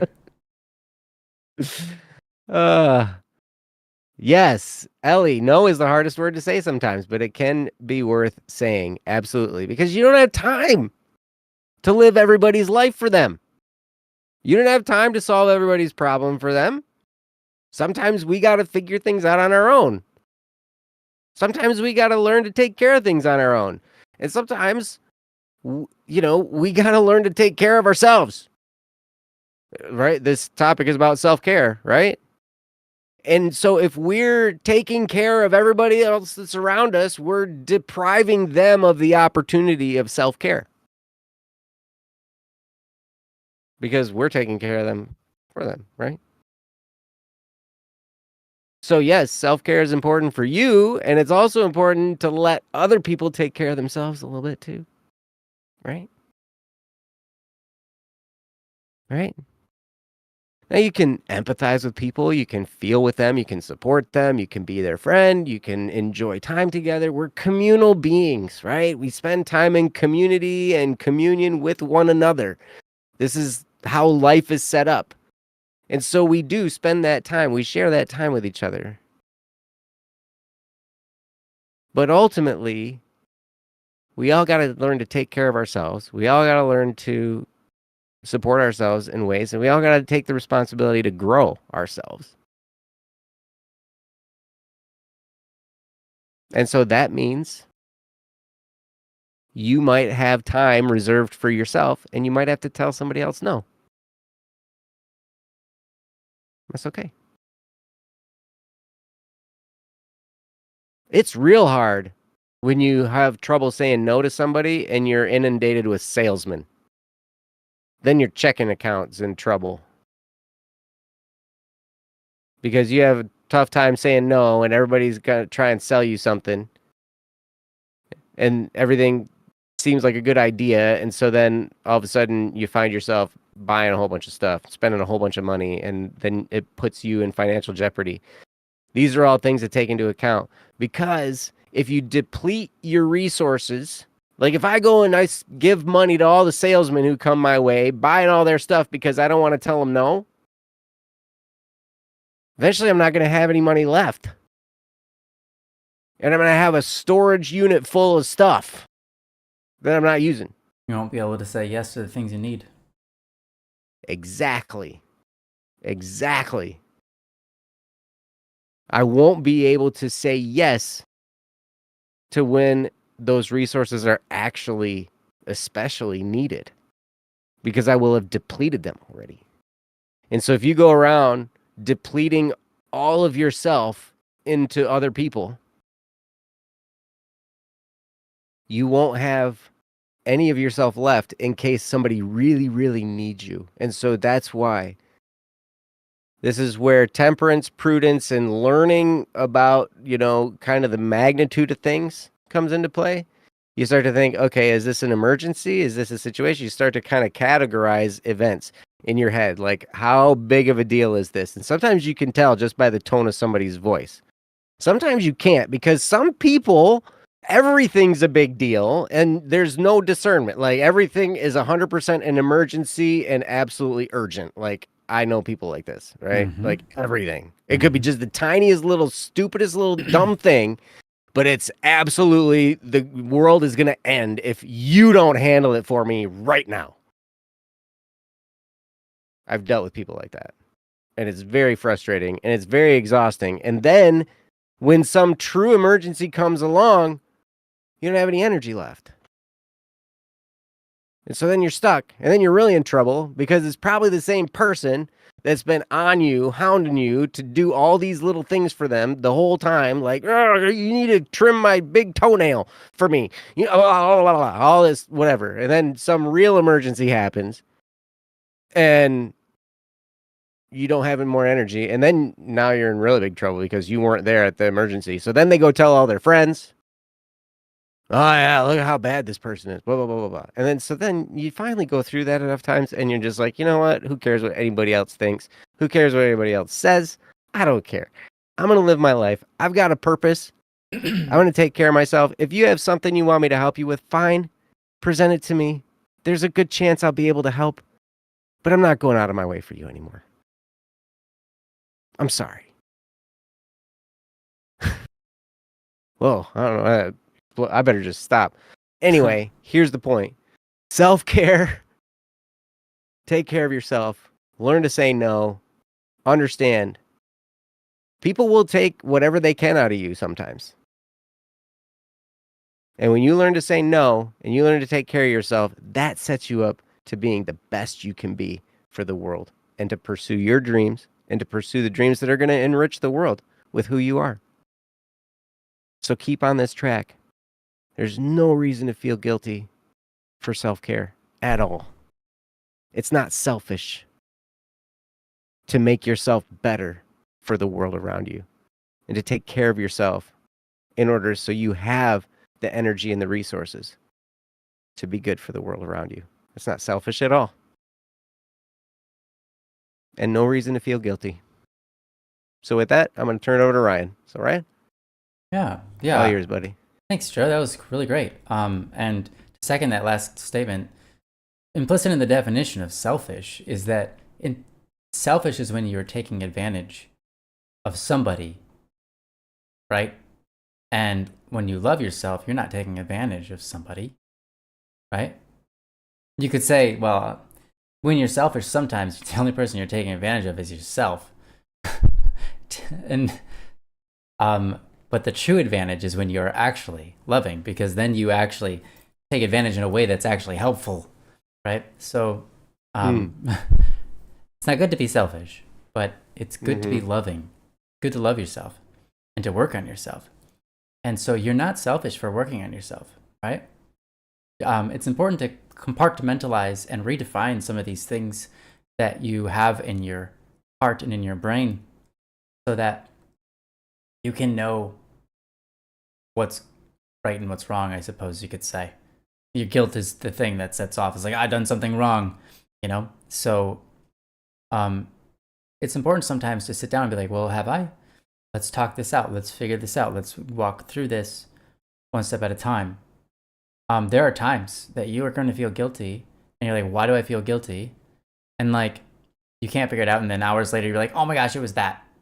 That happens.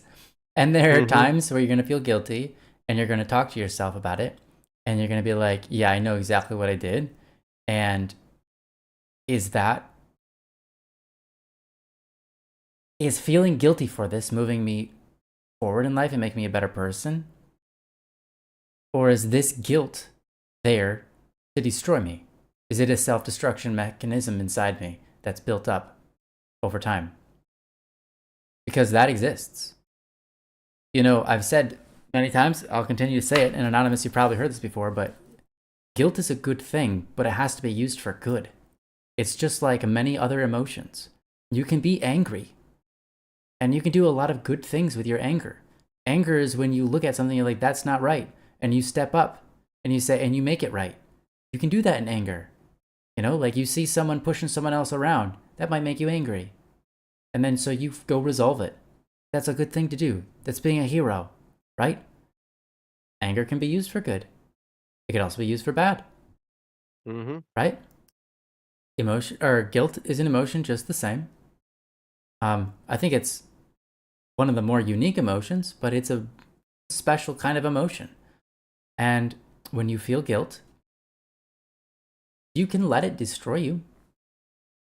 You can use it in the bad ways, or you can let it build you up, and you can use it in good ways.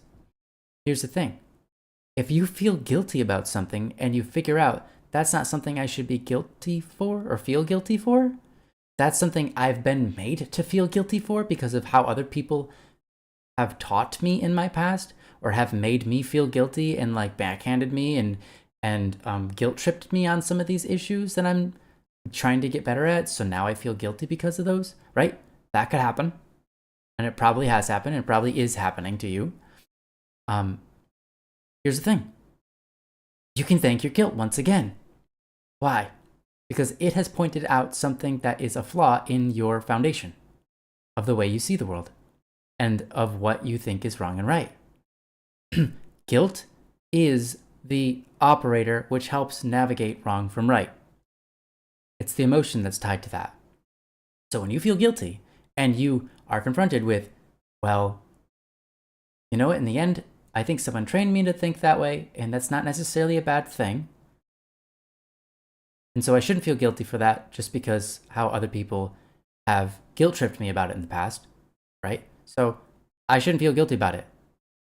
Okay, that's using guilt for your positive because you're rechanging your foundation. That's good. You can thank the emotion of guilt for that. That's great. Sometimes you're going to feel guilty and it's going to be warranted. It's like what I did was wrong. There's nothing else to it. What I did was absolutely wrong. It was evil. Blah, blah, blah.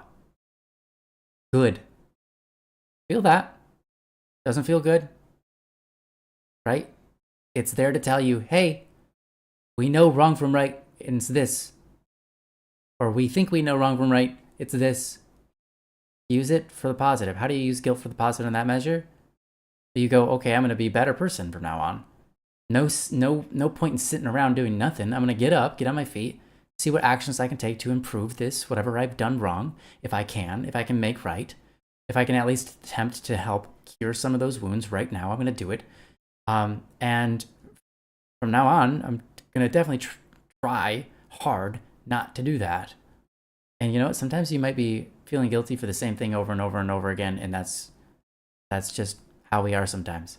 But you at least know that you shouldn't be doing it, and knowing you shouldn't be doing it is helping, right? How can you use guilt for bad? Man, when you get sucked into guilt and you use it as a tool to destroy yourself, to hurt yourself and beat yourself up, instead of build yourself up, you beat yourself up with the guilt, right? Don't do that, right? Like, yes, you think like this is how everyone thinks. It's like, I feel guilty and it's a painful experience and I deserve it. So I'm going to sit here and wallow in my guilt. You know what happens? You sit there waiting for the guilt and that pain to eventually be justified by choosing. Like, you're like, I chose to sit in the darkness and now I'm waiting for the darkness to justify me sitting here. I'm waiting for that moment where now I know for sure I've paid my debt of that guilt, that feeling that I needed to endure because I did something wrong. That's never going to come. Why? Because what you're experiencing is the abyss. It's the nothingness. It's evil. It's bad, right? What you're doing is waiting to be a better person and wishing that you never did wrong instead of just getting back up on your feet, becoming a better person. But Ryan, I'm a masochist. If you're a masochist, okay, couple of things here for you. That's not a virtue. So I'm not going to justify and protect it.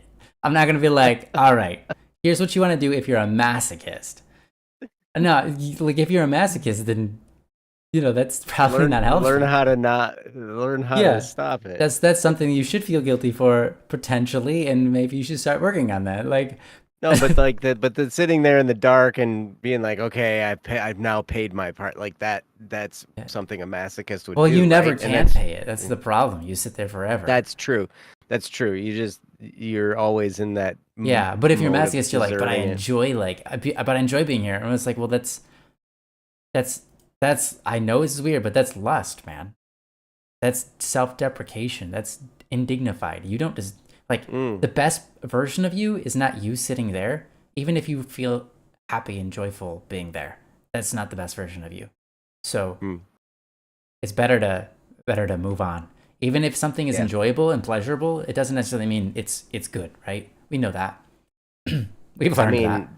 I mean, that's a very true statement. However, in today's day and age, it almost seems like what's pleasurable is law. Is always good and is always law, and doesn't matter what reality is. That's what's pleasurable. Yeah, I know. We can be there. Well, here's the thing: we've been there before. The Earth has it's nothing new. Nope. No, we tend to go through it. We tend to go through it. Every generation tends to be like that. Yeah. That's been a thing since the beginning of time. That we have records of. So, yep, here we are. So, with all of that, I would say I understand the ADHD and the RDS thing. Don't reduce yourself and don't limit yourself because of those things. That's very good point. I think it's fair to point them out and recognize that you have them, but that doesn't mean that they control you always and that you shouldn't try. As a person with ADHD, well, I have ADHD, but I was diagnosed with ADD at the time because, well, at some point or another, they got rid of the term ADD and just made everything ADHD because they figured out it's the same thing. It's just different personality types and how they express it. So I have ADHD, but I don't suffer from not being able to take care of myself and feel okay with that, right? I don't have RDS. I understand that it's really painful and can make it hard to say no. It's hard to say no matter who you are, though. So I don't even know if I can say it's RDS because I know it's really hard for me to learn how to say no to people. Well, and it's hard being rejected no matter what. It's hard being rejected, and you don't want to put that onto somebody. I get it, but here's the thing: when people tell me no, I'm okay. How do I know I'm okay? Literally, I'm okay. I'm okay, right? So they'll be okay too. Can I tell you something, Anonymous? I'm just gonna read this line to you, and I want you to understand how I read this line. You said, all my life, I've shoved. Oh my gosh. All my life, I've shoved what I need down in order to help others. All my life, I've shoved what I need down in order to help others. I've always eaten the abuse from bad friendships, the manipulation in past relationships, and the harassment I've received at work. Okay. What do I see when I read that? I see someone who's strong. I see someone who's lived the day to put this here, post it. I see someone who's conquered some of that and is growing through it and has been able to escape parts of that. Here's the thing. You said, all my life, I've shoved what I need down. Okay, here's a question for you. If you've shoved what you need down all your life, how are you alive? Feel yourself. Like just pat your chest, pat your sides, like your arms, your face, your head. You're there. Even when we shove all that we need down to serve others, regardless of if they're good or bad people, okay? We can do that. Somehow we make it out alive. I mean, for me, I know that my God takes good care of me and allows me to do those things where on occasion I can shove everything I need down into the it doesn't matter right now, I need to help this person kind of zone and help someone, whether it's good or bad. If it's manipulative, obviously that's not good. But here's the thing. My point is, You've done that. You've lived that life. You should have faith in you for doing that. Faith in God for doing that. Because here you are. You've proven that you're taken care of. You have proven that you can do really hard stuff. You've proven that you're worth something taken care of. You've literally proven that you're worth putting time into, because you can take it and you can do a lot for others, and you can do a lot of good for a lot of good people, and you can also do a lot of bad for a lot of bad people. You can help bad people become worse. You can help bad people do bad things, and that happens. But if you tap into that guilt and get it all in order, it will guide you. It will be your guide to some extent, so that you do good for good people and you can be in service to good people and help good things happen. And fall less and less into this place where you have done or been before, where you are putting all of yourself aside, neglecting yourself, neglecting your well-being to help people who are not even treating you well. They're manipulating you, they're harassing you, whatever, right?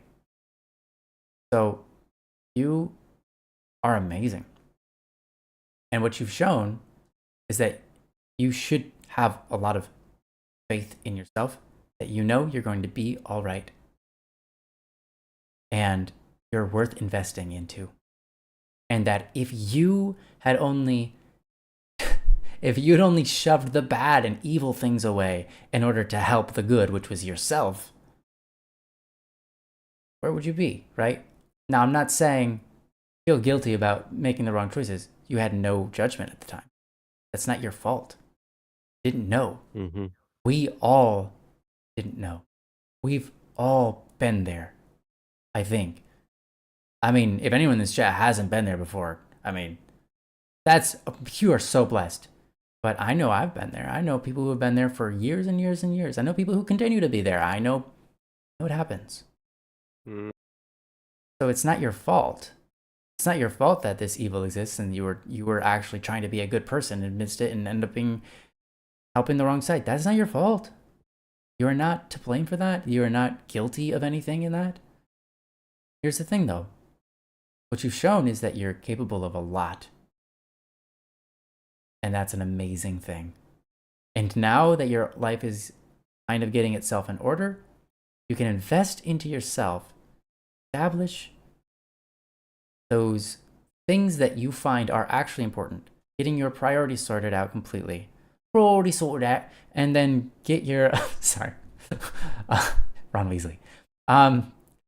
Get your good and bad and recognition of both. All of that working in high gear and making life an amazing thing for not just yourself, but everybody around you. Because, and I'm not saying feel guilty about this, I'm not saying relive the past so that it's painful or anything, or that you've done something wrong, but just imagine the amount of time you could do that again, but make it good. Right? I'm not saying you need to shove yourself out of shove yourself under the bus. Here's the thing. If you have things that are worth investing in, have people that are worth investing in, they will not allow you to shove yourself under the bus. And if you find yourself in a position where you're under the bus in a relationship, you found yourself realizing that that's a bad relationship and you shouldn't invest. Okay? I mean, It makes sense, right? You don't want to pour your life out into someone who's going to use your life for bad. Right. Yes, very true. Because what you do with your life is important, and you're going to pour it out into something. That's true. You're going to be passionate about things. You're going to have days where you're lazy, but you're still pouring yourself out into something. Don't pour it out into people who are bad, and you know that. That's why you're here. That's this journey. And so what I'm just saying, good on ya. You're doing awesome. Keep it up. Pour yourself out sometimes into yourself so that you can learn what to pour yourself out into. So that you can be an effective force for good in the world. One that creates a world where there's less bad friendships. One that creates a world where there's less manipulation and harassment, right? Because you were in this world and you poured your life out for it, right? You're going to pour your life out anyways. You're going to pour it out into things. Pour it out into the good that you see around you. Invest in people that won't put you under the bus if things start going wrong or if they need something. It's so easy to find yourself in a position where you help somebody and then all of a sudden it's like they're acting like their whole life relies on you doing everything. And they don't even ask you to do things. They just talk to you like they expect it. Yeah. They expect you to do everything, right? That happens. And if you didn't do it already, that's a problem. So how could you not anticipate my needs? Right? Yeah. So how dare you not do the thing I was thinking you should do that I didn't tell you about? Yeah. How dare you? Right. You've experienced these things. I don't need to go on about it more. You understand now. With that understanding, right? I want to amplify that understanding and say, what you pour your life out into matters. And there's no reason you should pour your life out for someone who's going to do bad things with it. All of that to say, you're on the right track. Don't feel guilty for it. If you know people that if you start helping them, they will just start expecting things and be relying on you and whatever, it's okay to say no. If you have priorities and you have things that you need to pour your life out into because you know they're really good and you can't hold 5,000 things on your plate, it's okay to say no. There are many people who approach me and they want projects done, and I wish I could say yes to all of them. But I know that I physically, mentally, time-wise, whatever, can't do it all. I have to say no somewhere. And so if I have to pick what I'm doing with my life, if I have to pick what I'm pouring my life out into, then one, I better figure out what those things are going to be. I'm not saying get your whole life together, but I should know right from wrong at the very least. I should know what's good for me, what's good for the people around me, how to do that, right? I'm not saying that you need to know like your life purpose right now. But my point is, there are times I have to say no. You're going to have to in life turn down good things for great things. You're going to have to turn down things that are lovely for things that are worthy. Things that will make love like abundant and incredible and just rebounding and compounding and multiplying. But that takes discernment. Discernment's hard. And so it seems to me that right now where you're at, and I could be wrong about this, but it seems to me right now where you're at is figured out I have to say no. Figured out that like this guilt thing exists and it can be good and it can be utilized for good. You've figured out that there are people in this world who don't who are not worth pouring your life out for, and figured out that you need to do some reflection, figure out, I guess you figured out that you need to figure out priorities and meaning, goodness, and get those under control, right? And so to me, it seems like the thing you need most right now, the very little nugget that you need the most in your life, the thing that you're wanting, and it's like, if I just had that, life would be great. That one thing that you need is discernment. Discernment, that's a tough one. But for me, I like to bring my discernment before God because it puts my mind in the right place for holiness and good and love. And it drives me in that direction for all of my choices. But if you don't know God, you won't know what that is. Right? If you don't know love, you won't know what that is. If you don't know what good is, you won't know what that is. So right now, maybe you don't need to discern, but you just need to go live, discover, and do your best to be your best, and trip along the way, do some bad, and end up apologizing and feeling guilty and getting better. And through that journey, you learn discernment.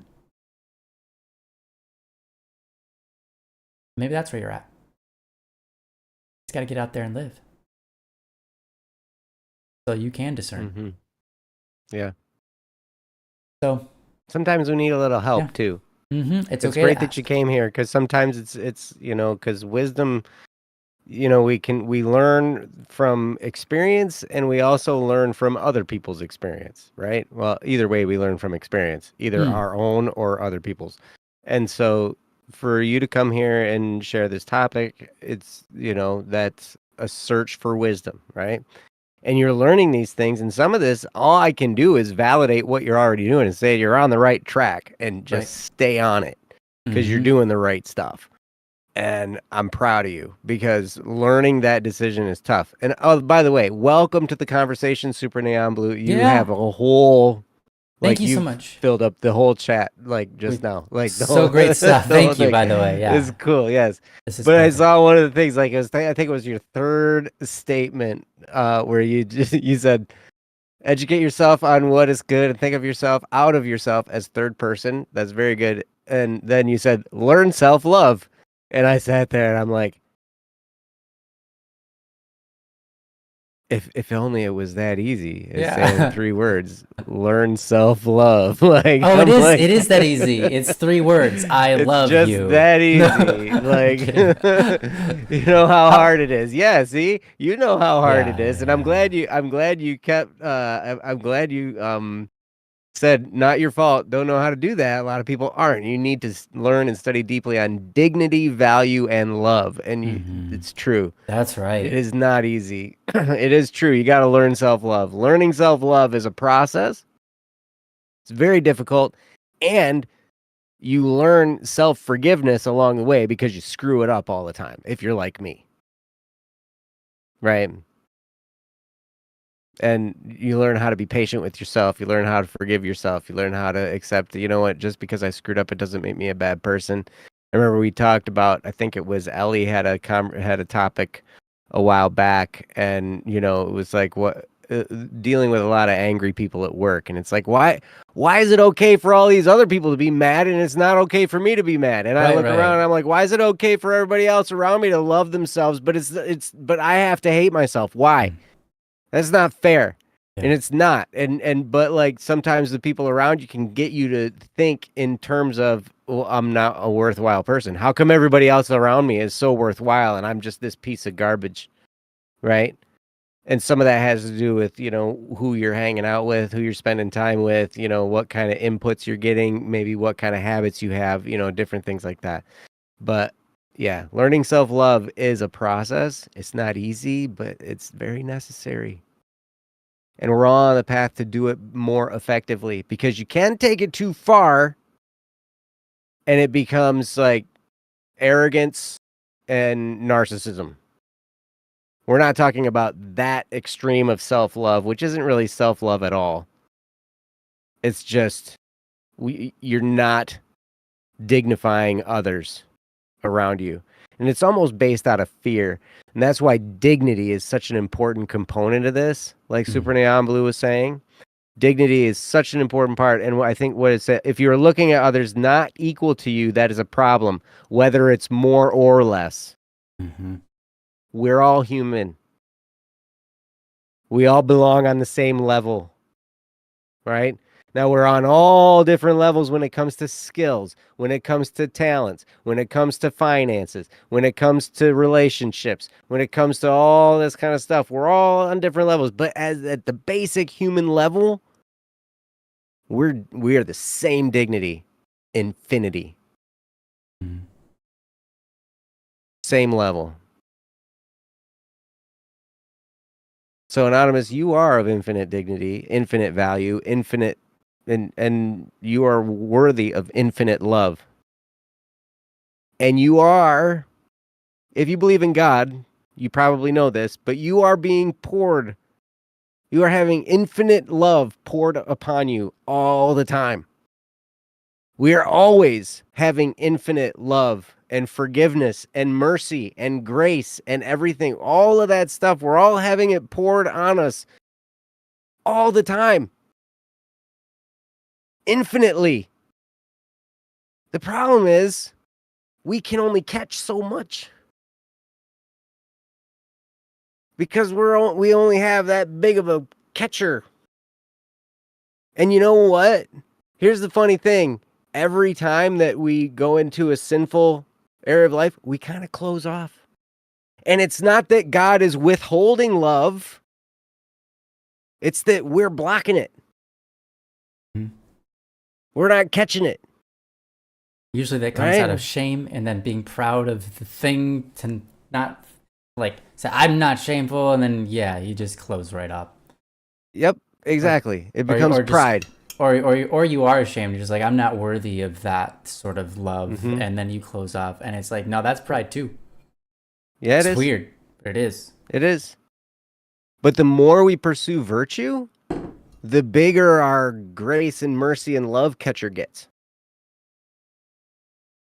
So learning about dignity, learning about love, learning about prudence, temperance, discernment, all these different virtues that we're talking about, the more we pursue truth and goodness and virtue, the bigger our catcher gets. And we can experience more of that infinite flow of love and grace and mercy and everything. It's a wonderful thing.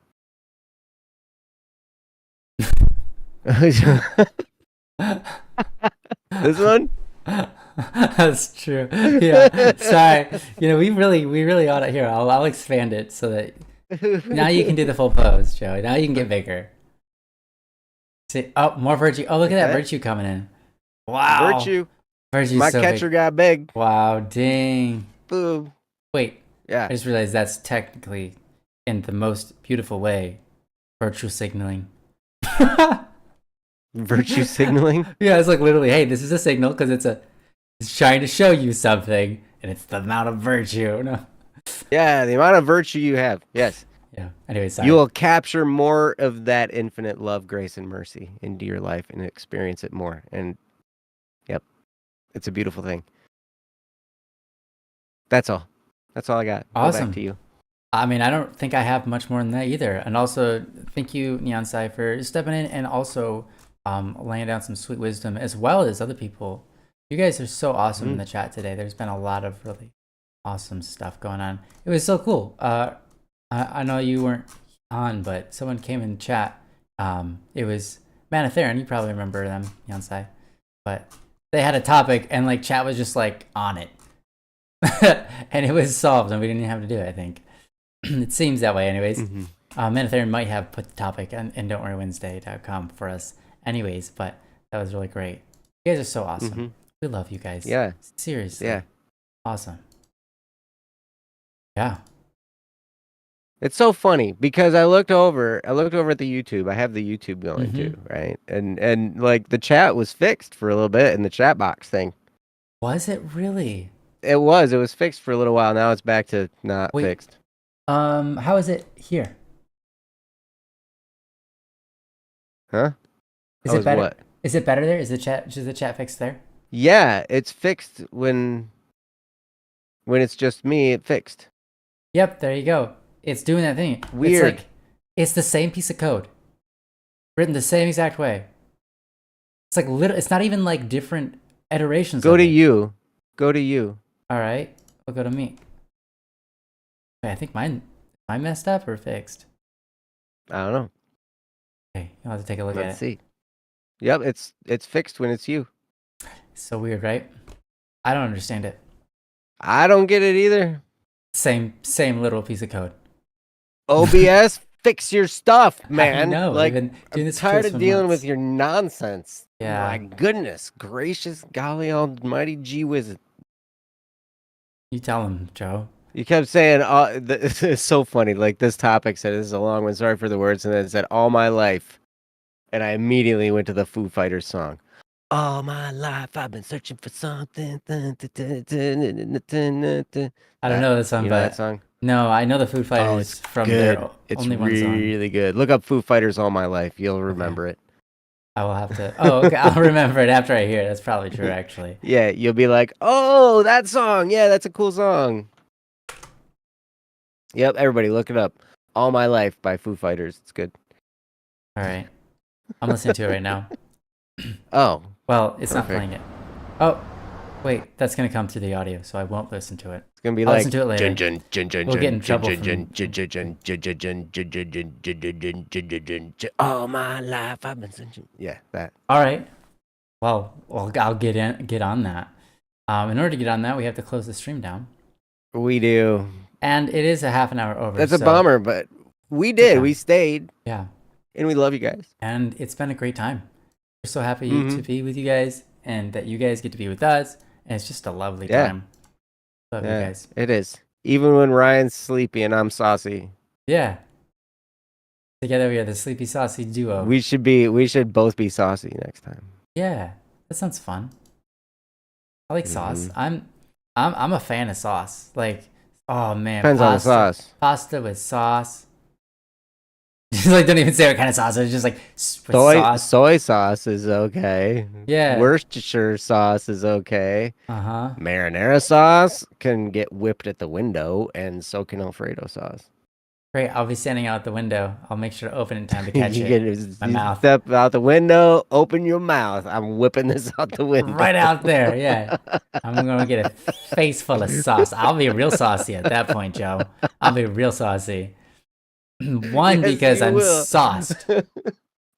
Two, because I've eaten sauce and I am what I eat. Not sauced, not like sauce, like sauce. And three, just gonna slide on over that, Joe. Three, because Joe, what a wasteful thing to do. I'm glad I caught it. No, it's not wasteful. It's fertilizer. No, you told me to be saucy. I was being saucy. Oh. Yeah. I didn't try your recipe. It's fertilizer. Recipe. You know, your marinara or Alfredo recipe. You know what, Joe? I think I didn't. Marinara might be a little too acidic for most soil. So maybe you can fertilize something with tomato sauce, but I'm not sure what. Dude, tomatoes fertilize the ground just fine. My dad has a garden that he grows tomatoes in, and like probably 60% of them fall to the ground and rot. Yeah, fair enough. That's true. Yeah, but I don't know. Is it different? I'm not sure. Yeah, maybe it's just fine. Well, they do there's usually vinegar and stuff in sauces with tomatoes in it, right? Give it a little bit extra stank. I don't know. Go outside and pour vinegar. Well, here was my thought. When the tomato rots into the ground, that's the bacteria eating it. So they're eating a lot of the acidity away from it already. If you pour out liquid acid stuff, tomatoes juice, onto the ground, it hasn't decomposed in its natural way, but I don't know if that matters. I'm just theorizing at this point. Let's do some science. Let's and we'll do some experiment. science, guys. Let's do science. Uh-huh. It'll be great. Yeah. Do some experiments. Do the experiments. Throw some marinara pour sauce some over your marinara lines. on the ground. Tell us how they turn out. which is what it's best for anyway. Wow. I love marinara grass.